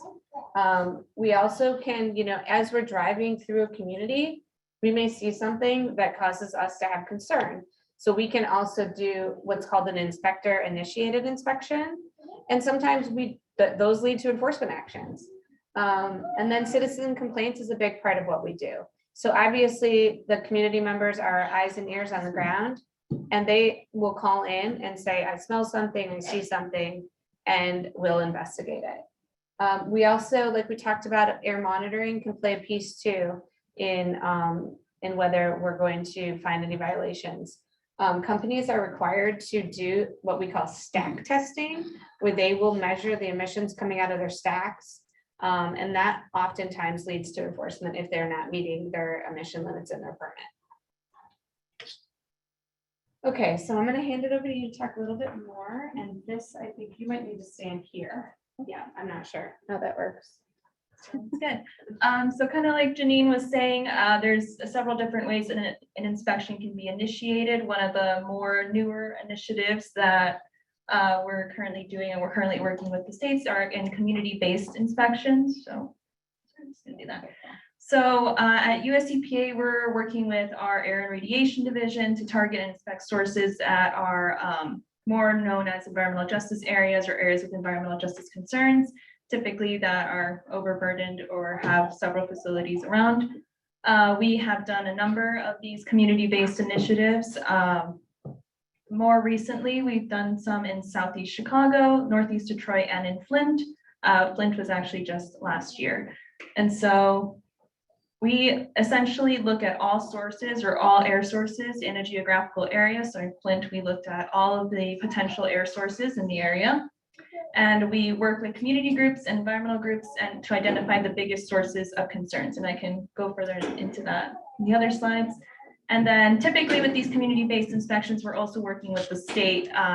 And since we both kind of do the inspections, we work also with the state inspectors for these community inspections. Okay. So last year, to the month exactly, we conducted inspections in Flint. There were 8 US EPA inspectors and 4 EGLE inspectors, and we inspected 15 facilities in the area. I was one of the inspectors. My coworker Natalie was also one of the inspectors. For these community-based inspections, it was typically over like a 1 to 2 week period where we just go out and we essentially just target the sources in the area. So prior to kind of going into Flint, we had this very big spreadsheet. And it basically tallied up how many citizen complaints or what citizen complaints were there of specific sources in the area. Was there any prior US EPA and EGLE activity, including any prior inspections, including of different media, such as land or water? And were there any kind of findings from those inspections? And were there any prior violation notices before we went there? And what were some of the enforcement actions that occurred in those areas? And then finally, just because we have the data, we also looked at air emissions of each of the facilities to also target as well. So kind of going along with that, and what Janine has been saying, we really appreciate citizen complaints. You are the eyes and ears of the city and state that you are in. US EPA, as we kind of covered, kind of Region 5 covers 6 different states. And so you're the eyes and ears of us in your community. And so whenever you are officially writing a citizen complaint, then the more details, the better. And so this is the EGLE complaint submission, very much focused on air. There is a QR code up here and also in your packets if you want to look at that complaint submission, but essentially it's going to ask you specific questions about the date and time in which you are reporting something. EGLE is very much focused on odor. If you have any odor complaints, this is the submission portal that you would be most likely using. And I can put up as well the phone number if you ever want to reach anyone for these complaints as well. And essentially what we're looking for mainly when we receive complaints, or even when EGLE received complaints, is where was the spot that you noticed anything, whether it was an odor or whether you saw smoke coming out of a smokestack? Where is the source, or what could be the potential source? So any, say you smell something that smells like paint in the area, are there any facilities in the area that kind of manufacture paint or use paint in any certain way? As well as, sorry, this is why I have notes. Again, any sight and smell concerns that you may have. So this is the one for EGLE, and then this is the one for EPA. They're very similar.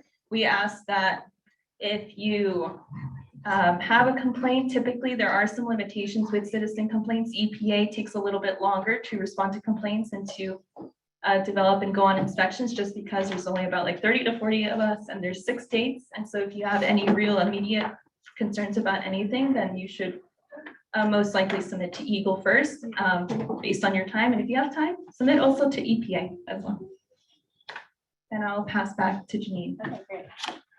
Thank you.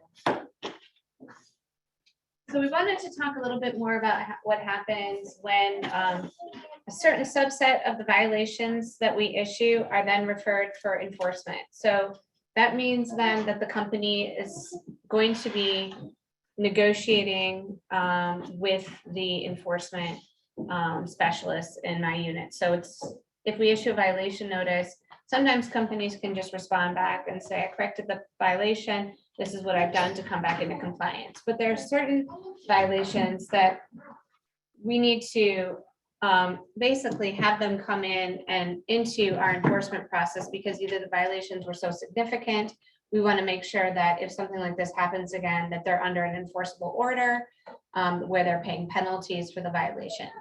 So I wanted to talk a little bit about that.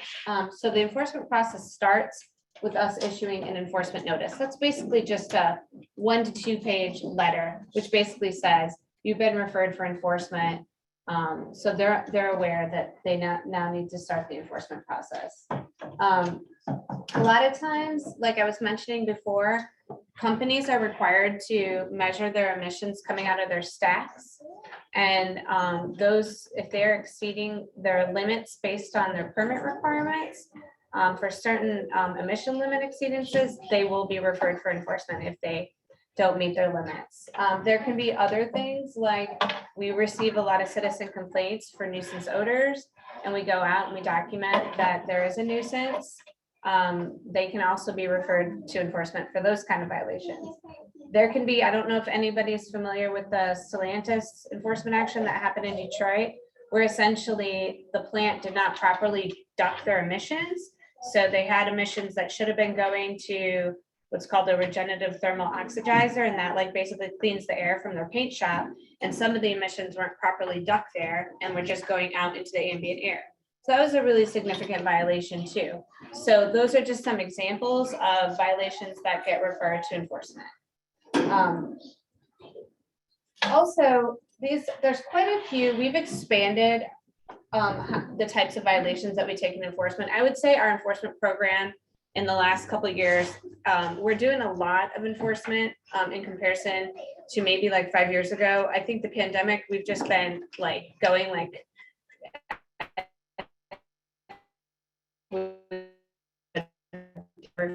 quite a lot of cases in enforcement right now. And a lot of that is because we're looking more broadly at what are the violations in the state of Michigan that we should be bringing companies into enforcement on. Some of the violations, they've always would have come in and had to pay a penalty. But a couple of the things I just wanted to show you is that some of the bullets, you know, like we're looking at how significant was the violation, how frequent was it, is there concern potential risk for public health? We're looking at, you know, did they exceed their toxic emission limits? So we heard earlier today about different types of pollutants, and our state in Michigan, we have a toxic air program. A lot of states don't have that. So some companies have toxic air contaminant limits, and if they exceed those, then that raises to us, this is something we really need to consider bringing them into enforcement on. And then some companies just blow us off. And so if you're unresponsive, if you're uncooperative, you're most likely, even if it's a fairly minor violation, if you don't respond to violation notices, and you don't come into compliance within a certain time, you may get referred to enforcement as well. So once you're in enforcement, this is the next part where we start talking about a settlement agreement, which is called a consent order. And it's basically a legal contract. So we enter into a contract with the companies where they have to pay a penalty. They have to basically agree to how they're gonna come into compliance and remain in compliance. So the contract also will have like a length of time. So the contract usually is between 2 and 5 years. So while they're under that contract or that order, if there are other violations that fall within the order, they may be subject to additional penalties.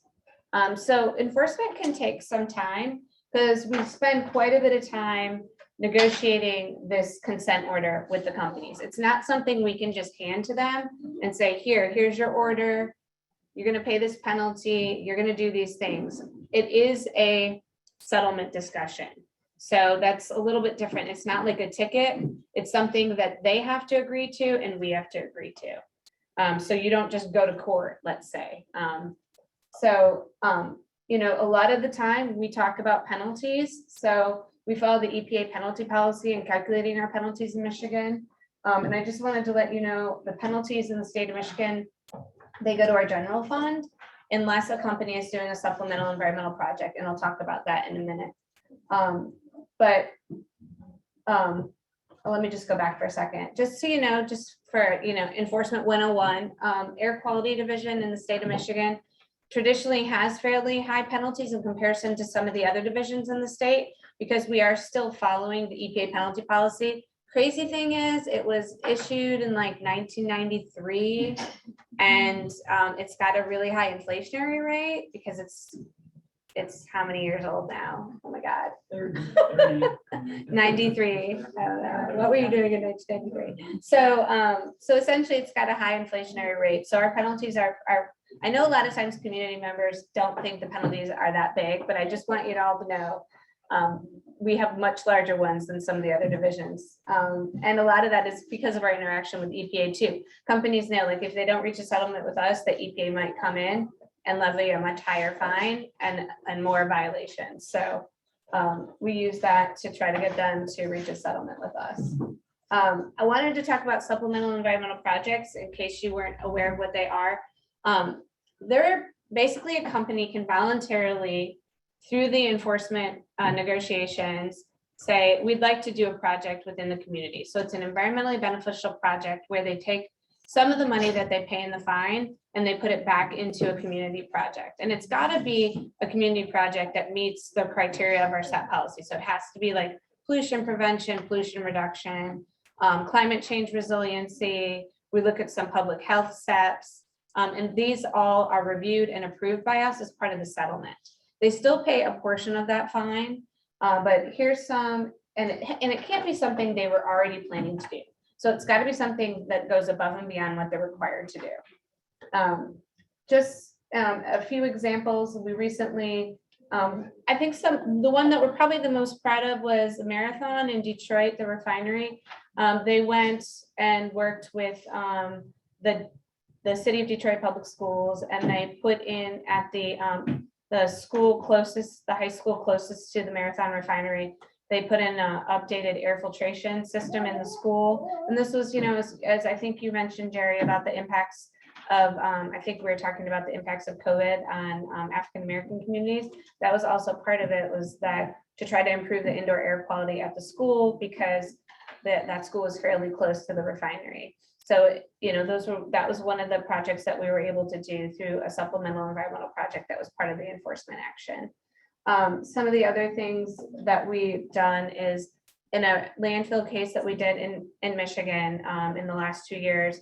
The landfill has fence line monitors on a portion of the landfill where they're collecting hydrogen sulfide and methane data to try to address nuisance odors. So these projects can be helpful in trying to bring back enforcement dollars back into the community. That was, sorry, I'm talking really fast, but I also just wanted to say, you know, we continue to partner with EPA. We meet bi-monthly. to talk through our enforcement cases. And it's not, you know, it can happen where EPA and the state can be taking enforcement at the same company. So sometimes that does happen as well. And we try to work together, you know, on addressing these significant violations in communities and also assist in any air monitoring, like partnerships to better, you know, evaluate public health concerns. We also try to share, like we're doing today, like we share information with each other so we can learn from each other.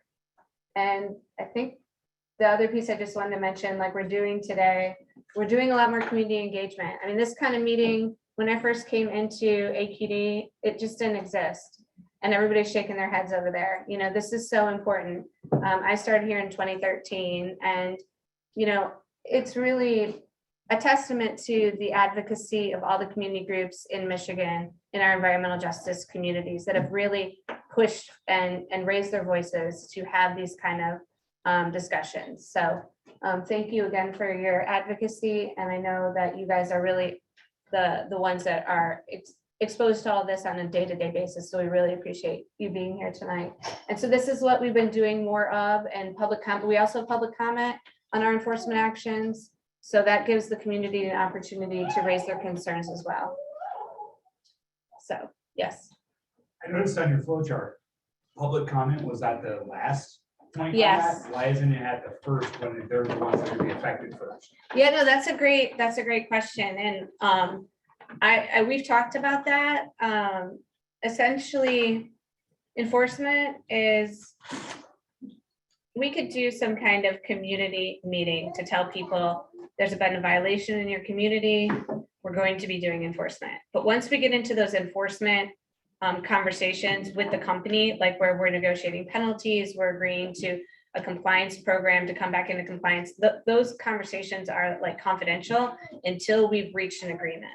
So that is the one thing about enforcement, is like that period of time where we're pushing the company to try to come to the table to address these violations. There is this back and forth that happens through settlement negotiations, that's not really something that we can share at that time. But I do think you make a great point that we could do some kind of public meeting to let people know. And we have been doing more like community meetings. Also, we've been doing notices through Gov Delivery. So if there's like an enforcement action in your community, I think given the relationship that we're building now, I think you guys are going to know about it when that enforcement notice comes out. So that's the kind of stuff we're trying to do a better job of. And I think too, just so you know, we can always answer questions. Like, you know, we're open to that. So we had a meeting during the public comment period with the Mac plant or Stellantis, where we sat down with like Rashida Tlaib, Senator Congresswoman Tlaib, and some of the other community members to answer their questions. So it's that we're not opposed to talking. It's just like some things we can't always talk about until we've got a proposed order. Yes. Why isn't that standard operating procedure? To reach out to communities. Well, I think it's something, I mean, I'm just one person, right? So maybe I'll give you my opinion. I don't know if that's helpful or not, but I think there's like, I just probably would say that there's some resource constraints maybe that people perceive that like, my gosh, we would be like constantly meeting with people because there's so much going on. But we can definitely communicate. There's no problem with that. And I think it's a lot of times you guys just wanting to know what's going on in your community. And there are, just so you know too, we haven't talked about it tonight, but Michigan Environmental Portal is something that we're going to be starting next year, where all the violation notices, they're online right now, but if you don't know where to look, it might not be that easy. But there's going to be better tools out there for you to be able to see where we're doing enforcement, where we're doing, where we've issued violation notices. I don't know, did I answer that good enough, Jennifer? Yeah, I mean, we can definitely add and provide more information on that in some of the, like when we're talking about other sessions that we want to do, Tony, we could spend a whole session on how to navigate finding this information and what is valuable and what I think what Janine was talking about is there's limitations to how we can communicate out right now just because of our infrastructure. And that's something that's going to be changing. Yeah, we're growing. We can always do things like on that back end, but sometimes like doing everything proactively, like we don't have specific lists for things that just automatically let you guys know. So it really is a staff person at like Janine's staff people saying like, we need to get this out to community, and then who do we send that to? So we are trying to get better with that, but it's, I think you're absolutely right on it. And we're also growing, like Lisa's new, we've got more staff that are doing more community engagement. I mean, we've grown exponentially in the last 10 years when it comes to this. Yes. Like looking at like kind of like the flow around enforcement, and then you have like these enforcement needs. What happened is like, have you had an experience of like a company that's like, I'm not gonna respond ever, and like what would be what's the process or what's the outcome? Like if they don't respond or they choose not to come to the table. Yeah. Even create like those enforcement meetings. They usually do, but it's that they come to the table and then they slowly, you know, it's like they get there because they know they have to show up, but then they might drag their feet for a while to actually commit to making improvements or commit to agreeing to pay a penalty. So it's like, it's a little bit of a dance, like getting them to come in the door, sitting down, talking about all the violations, agreeing to how they're going to address them in the future. But if a company doesn't respond or an individual, you know, yeah, if it's a significant violation, we would consider referring it to the Attorney General's office. So it's not like they could just completely ignore the process, or we would consider referring it to potentially EPA. Just depends on the nature and the circumstances, but that doesn't happen very often. And to be honest with you, when it does happen, it's usually like a small company that maybe they just weren't getting their mail. So you got to we try to figure out like what's going on. We're not going to just send it off to the Attorney General's office, but. This may be beyond the scope of the conversation, but when we talk about environmental justice, and say you have a major air polluter, and then you find out they're buying the houses of adjacent residential properties, but they offer one rate to white families and another rate to black families. Does EGLE or the Civil Rights Commission or anybody get involved in this if there's a complaint because of the impact on an entire community? I don't think in EGLE, like Air Quality Division, and I would say probably not in EGLE, we are involved with the residential buyouts that may happen. We don't, in AQD, we don't have any oversight or regulatory authority around that. So there's no integrated effort among the government agencies to deal with situations like that? I don't know. I don't think from a air quality environmental protection standpoint there is, but I don't believe so. Can we just capture that? Because I think that's an interesting question around, like, say EGLE's not going to be the responsible party, but you get a tip like, oh my goodness, we're hearing in this community this is happening.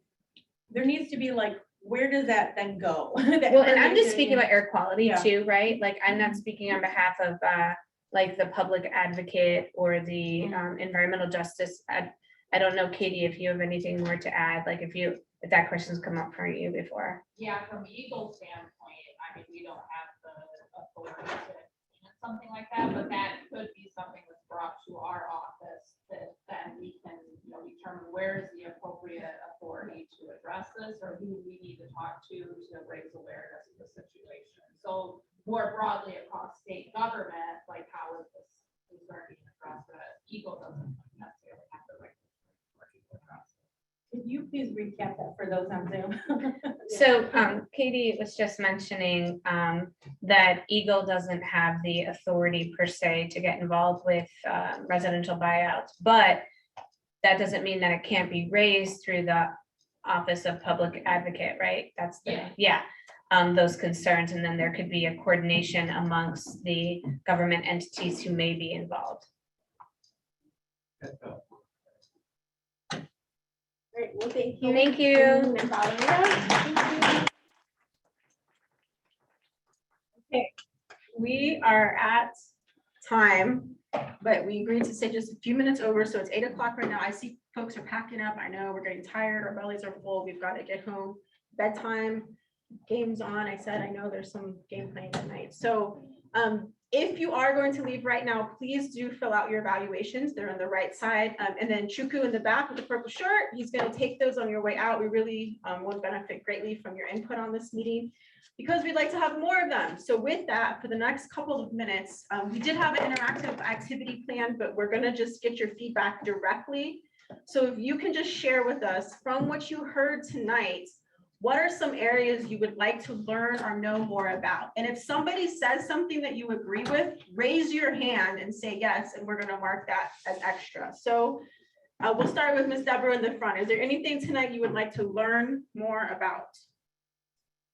Well, And just my if it's- mic doesn't reach, so can somebody, yeah, sorry. We're just doing it a little bit. Thank you, Jennifer. She said, she's like, I'm not facilitating tonight, but she is. So anything you'd like to learn more about? Just if there's any changes in the Flint area or the air. So, you know. Just knowing about the air quality, right. if there's changes in Right. air quality. If there's anything that we need to be concerned about. Great. There also is a handout, Mike, right there. It's got that air quality scale on it. If you can hand those out for folks too, that can be helpful because there are some resources in your packet that will help you. There's an app that you can download that shows you, and you can check it from your phone or wherever what the air quality is on that given day. And this will kind of tell you how to read that. Do they have an alert? I mean. Yes. Yes. Oh, okay. Yeah, so that's in your packet. We can find out what page that is on, but you do have that website and app inside your packet. How to use the Perfect. API. Thank you. So how to use the air quality index app or website and how to know if there's changes. And then Jerry, anything from you that you'd like to learn more about? Of course, with that, when I was talking about having more people hear from the medical community, because some of you can hear both sides of it, you know, they already have the data stating that, you know, this community or this group has a high level of respiratory issue.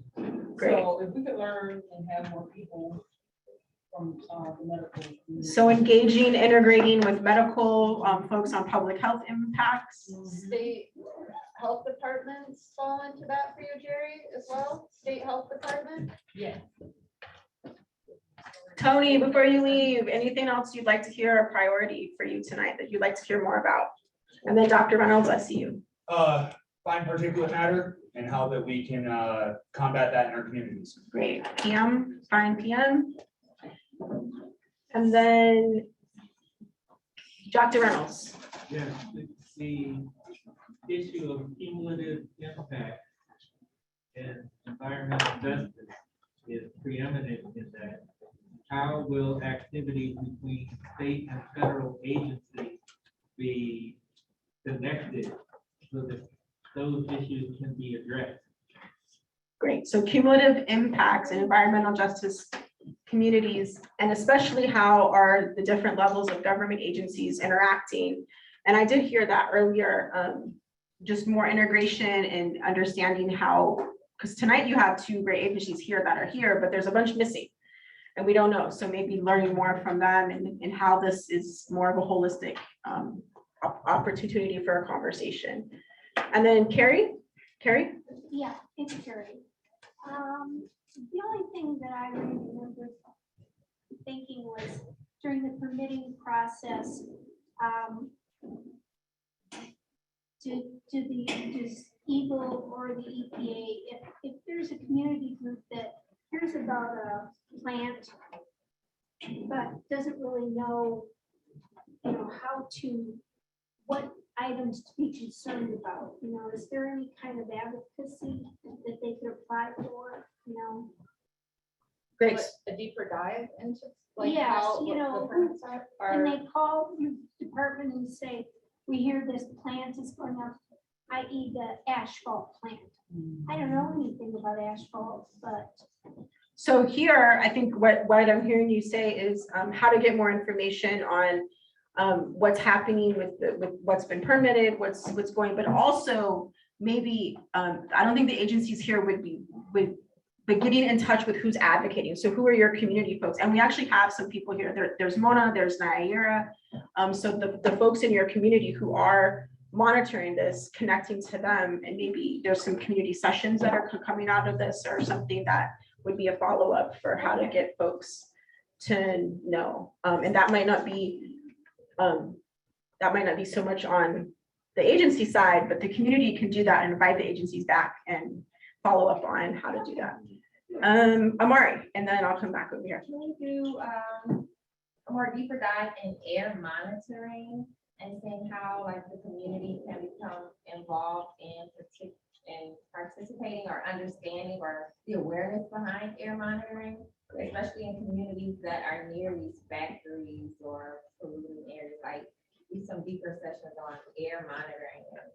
Absolutely. So deeper dive on air monitoring, that was noted earlier too, and we've noted that because that's come up a few times tonight, is understanding more about the air monitoring sites. I see that Steve was agreeing to that. And what would you like to add to that? Just having a good sense of air quality at a neighborhood level.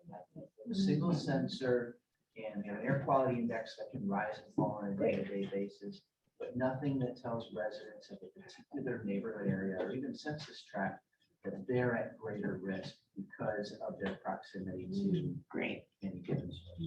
So having air qualities monitored at a neighborhood center, or even having community centers like this one host a sensor or something else that's good to look into. Well, and that goes along with, being helped to know if there's danger.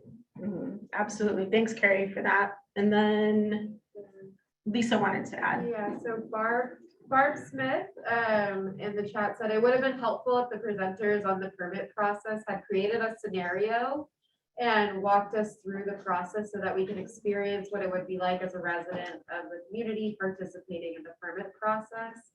And they also said they'd like to learn more about how to identify air violations. Great. So maybe having a follow-up session where we're actually doing a simulation exercise of what does this look like? We can make up a case and kind of have some examples and walk through that. That would be good. And then anyone else on here? No, great. So I've got one. So I would like to do a session on how would we as community members write effective public comments? And that's up here already. It is up there. How to make public, it's number 5. Oh, yeah. Oh, okay. Yeah. So we've got that one That's a here. good one. Yeah, we are capturing that. So public comment session, and maybe that's part of that simulation Yeah. where we could come in. And then I wanted to check just in the back, we had Dr. Reynolds. Did you have your hand up? Yes. Yes. What is it called? Ground emissions? If you have a dry cleaner tank is ruptured and it's seeping through the soil and then rising in people's basements. And businesses, vapor intrusion. Oh, vapor intrusion. Is that air pollution or is that something else? It is, but it's, we're not talking about that. We're just putting on a list. It's on the list. If you're interested in knowing more about vapor intrusion, we will add it on the list. And then if you wanted to follow up specifically about that, Jennifer can talk to you about the specifics of vapor intrusion. Anyone else have anything that you want to add or hear more about, a priority for you in a follow-up session? I just had a comment. I'm sorry. It's not about this, but just going back to the enforcement piece. I just want to put on everybody's radar, like we at the environmental transformation movement have heard different folks say, I've reported that there's a spike in air pollution or that we're noticing odors. And then by the time EGLE comes out, like the polluter has turned it down. And it makes me wonder if, because they have like an enforcement or a violation notice, like how do we, this may be another conversation we need to have around like, how do we deal with these tensions around EGLE has to notify the facility, but then the facility changes its behavior before some additional investigation can be done. And that seems to happen a lot, or like or like certain operations will ramp up at night when you're probably not gonna have an inspector out here, right? So maybe not, okay, so, but it's just something that has kind of weighed on me because I've just heard that come up a number of times in Flint. So, So can I just respond to that? Yeah. Because I feel like that's more of an imminent thing that we can kind of talk about really quick. Okay. We do have a couple more comments. Oh, we do, okay. So when it comes to complaints at night, that's what that PEAS number is for, that 1-800 number. If it is something that rises to the level of concern, our inspectors do go out at night. They go out early in the morning. We have a case up in the UP right now where they had to drive there and stay overnight so they could try to catch the company early in the morning. So please do call. We have people that call or submit online complaints at 3 in the morning. So please do that. The other part of that I just want to address is when we get complaints, we don't let the company know. We do our investigation and then we let them know. So it's not like we're like, hey, got a call, Mona called again. Oh my God, can you believe it? She's complaining about your odors. Can you turn it down? That's not how, I mean, I know it does seem like that. Like there definitely is a perception that that feels like that. I mean, think about companies, processes ebb and flow, right, too. So it can be frustrating, especially with odors, because we do have a very specific process, which maybe we can write on there. How does Air Quality Division evaluate odors? That could be a whole conversation. But I do just wanted to address that perception is that's not how we do things, because we do want to catch them doing the bad things. I really appreciate that because I did not realize that. So thank you. So you can keep calling. That's what it says. And then I did want to just say that we had some comments online. They were sharing that there was a couple more +1s to learning about air monitoring and how to become an air monitoring site. So that's getting a lot of traction.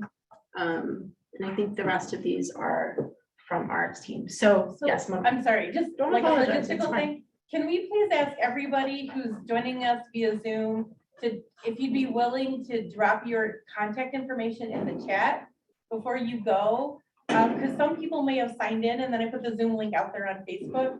And we want to stay connected with everybody who's joined us today. So if you're willing, please drop your name, your and at least your email, but if your phone number too, if you're willing to share it, so that we can stay in touch. Great. So for the folks online, if you're comfortable, share your email if you'd like to stay in touch and get follow-up from the email. And you can also just email that directly to the host and not to everyone if you don't want the whole all participants to have that. So please do share that. And so that brings us to next steps. Before we get to next steps, just want to do one more check. How are your priorities? Anything else that you are just burning to know about that you want to talk about that we didn't get to in this meeting tonight? I read that thus far. That is going to be a 501 down the street. If you want to talk about that, we will meet offsite for Ajax. And I know that is something that's heavy in the community. So coming into this, I do want to share that there was an intentionality. Everybody in this room knows what's happening at Ajax. So this meeting is very timely. There's not a lot of details that of course, that are going to be talked about in this room. But as we were saying at the beginning, this is why this meeting is important, is so that we can know and you can start to prepare for the now and for the future. And hopefully this is just the beginning of something. This was a 101. This was your first step into air quality and understanding. So there's going to be much more to come, and you'll be seeing these faces a lot more, hopefully, for good progress and good things and good intentions in your communities. So with that, I think we made it through most of our meeting goals for today. We've learned, we've identified. So some next steps are, we will put everything together. If we have your email, we'll send you PDF versions of whatever we have, some notes, the stuff that was online. There'll be some resources. If you have any questions, you can follow up. You have everybody's email. And I know Jerry has already emailed Camden, I think Chuku. So use those emails.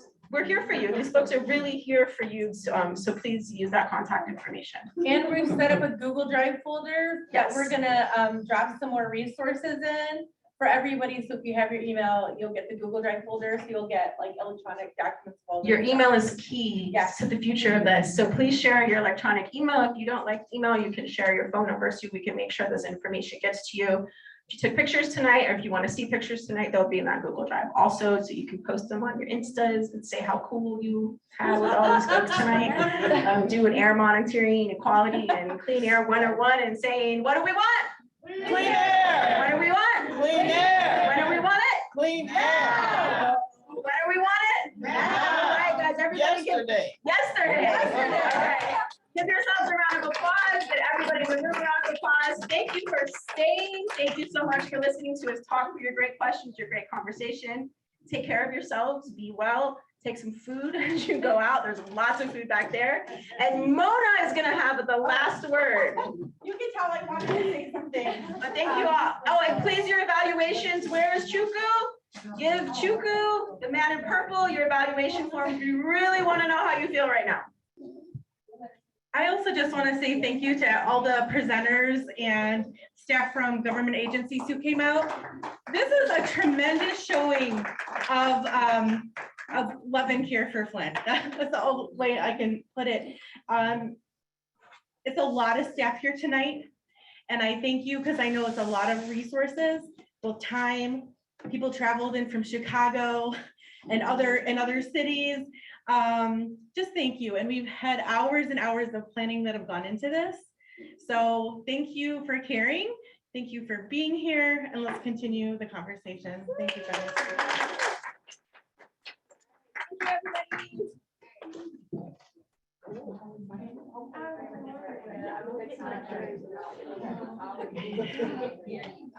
Thank you.